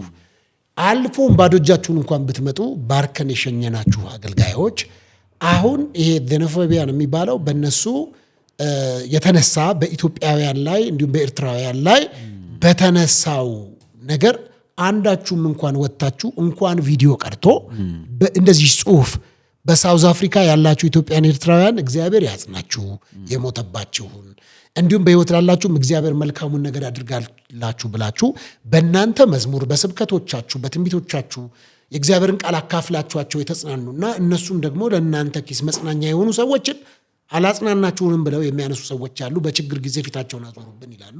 አንዱ ተወቃሽ አንተ ነህ። ለዛ ምን ትላለህ? እኔ ተወቅሻለሁ። እግዚአብሔር በግል ደውለውልኝ ለመሰለ እንደዛ ያልኩህ እኔ ሳውዝ አፍሪካ ከተጋባዥ አገልጋይነት አልፌ ኦልሞስት ነዋሪ በለኝ ሳውዝ አፍሪካ በጣም ነው የምሄደው በጣም ነው ማገለግለው እንደ ፋሚሊ እንደ ቤተሰብ ነኝ እዛ እና የሆነ ነገር ሲሆን እደውላለሁ ጠይቃለሁ እዛ ካሉ ወዳጆቼ ጋር እንደዋወላለን ያለውን ሁኔታ ባይዘይ በደንብ እንደ ፋሚሊ ነው የምናወራውና ይሄ ዜኖፎቢያ የምትለው ሁኔታ እነዚህ ሳውዝ አፍሪካን የሆነ ምርጫ በደረሰ ጊዜ ወይ የሆነ በሆነ ነገር ሁሌ የሚያነሱት ነገር የሆነ ሙቭመንት አላቸው ስደተኛ ይውጣልን ምናምን ብለው እንት ሲሉ የሀገሪቱ መንግስት ይገባልና ጣልቃ ይሄንን ኦልሞስት እኔ ከ2010 ጀምሮ ያለፈውን 16 ዓመት አብሬ ኖርኩት ህይወት ነው ማለት ነውና እንደውም ያንደኛው ጊዜ ነበርኩኝ እዛው ሆኜ ነው የተነሳው እና ሁሌ አሁንም ልክ የሆነ ነገር ሲሆን እደውላለሁ እና ሚዲያ ላይ አንዳንዱ ነገር ሚዲያ ላይ ሰዎች ለግባት አድርገው ይተቀሙበታል ግን ካለ መደወል እዛ ላለው ህዝብ ካለ ማሰብ ምናምን አይደለም በርግጥ ጭንቀት ላይ ያለ ሰው መጽናናት አለበት ደውለም እንዲመልክት ማስቀምጠት አረጋለ በኔ በኩል እየደወልኩ እየጠየቅኩ ያለውን ሁኔታ በየከተማው ደግሞ ሁሉም ከተማ ላይ አይደለም የሆነ ጎሳ ነው እንደዛ የሚያደርገው የሆነ ቦታ ላይ ነውና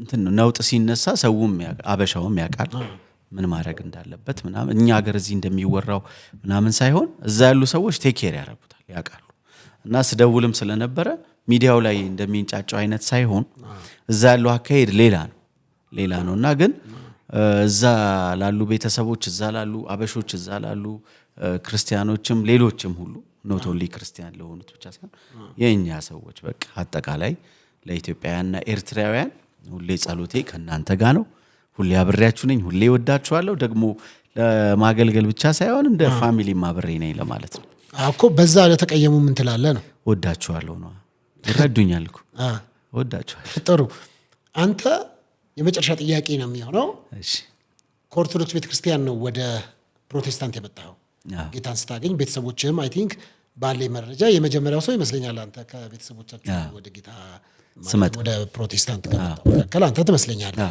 እንግዲህ በኢትዮጵያ ኦርቶዶክስ ቤተክርስቲያን ውስጥ አድገሃል አይደለ አይ ቲንክ ስንተኛ ክፍል ሆነ ነው መጣው አይ ቲንክ 12ኛ ክፍል 10ኛ ክፍል ላይ ነው 10ኛ ክፍል 11 ስገባ ኦልሞስት የደህንነት ትምህርት ጀምሬያለሁ 12ኛ ክፍል ላይ ያለው ተጠመቅኩ 12ኛ ክፍል ያለ ተጠምቀሃል ኦልሞስት 2-3 ዓመት ደህንነት የአገልግሎት ትምህርት የጌታን ተከተል ቃልዮት ቀላል እንዳትመስል በደንብ ነው የምታስተምረው እና እነሱ ላይ ነበርክ ስለዚህ ኦርቶዶክስ ቤተክርስቲያን ውስጥ ነበርክ አሁን ደግሞ ምን አለ መሰለ ከኦርቶዶክስ ቤተክርስቲያን ወደ ፕሮቴስታንት ይመጡና ኦርቶዶክሳውያንን እርገጠው የሚባል ቋንቋ አለ መርገጥ ከፕሮቴስታንት ወደ ኦርቶዶክስ ይሄዱና ፕሮቴስታንቱን መርገጥ በሁለቱም ሳይድ አለ ከዚህ አንፃር ያንተ እይታ ምንድነው ስለ ኦርቶዶክሳውያንስ ምንድነው የሚሰማ ቤተሰቦች ወዳጆች ዘመዶች ይኖርሃል መቼም በተለያየ ዚሁ መካከል ስለሆነ የምትኖረው ያንተ የፓስተር ቴዎድሮስ ታደሰ አቋም ምንድነው እኔ ሰዎች ከሃይማኖት ወጥተው ክርስቶስ ላይ ተጣብቀው ሃይማኖትን ሳይሆን እውነትን መስበክ አለባቸው ብያምናለሁ ለምሳሌ እኔ የከሌ ወገን ነኝ የከሌ ሃይማኖት ተከታይ ነኝ ከሚለው ይልቅ እውነትን በፍቅር በመግለጥ እውነትን በፍቅር ማለት እኔ እውነት አለኝ ብዬ ካሰብኩኝ በቁጣ በጩኸት በመሳደብ በመናም ሳይሆን በፍቅር ለምን እኔ አሁን የኦርቶዶክስ ቤተ እምነት ያሉ ጓደኞች አሉኝ ስንገናኝ መሳብልተን ቡና ጠጥተን ወንጌል ማውራት ካለብን ይገርመኛል ያላቸው ሪስፔክት አንዳንዶቹ አርቲስቶች ናቸው አንዳንዶቹ ዘፋኞች ናቸው አንዳንዶቹ ቢዝነስ ዓለም ላይ ያሉ ናቸውና ሲያወሩ ራሱ ከሪስፔክት ጋር ነው ፓስተር አንተ የምትለው ጉዳይ አለ በዚህ ሐሳብ ይሉሃል ማለት ትደነግጣለህ ይሄንን ከነሱ የምታገኘው አክብሮት ያስደነግጣልና ለነዚህ ሰዎች ወንጌልን በፍቅር ነው እንጂ መነግራቸው እየሰደብኩት እያመናጨኩት አልናገርም ይሄንን አላቅም ከዚህም ደግሞ ሄዱ ሰዎች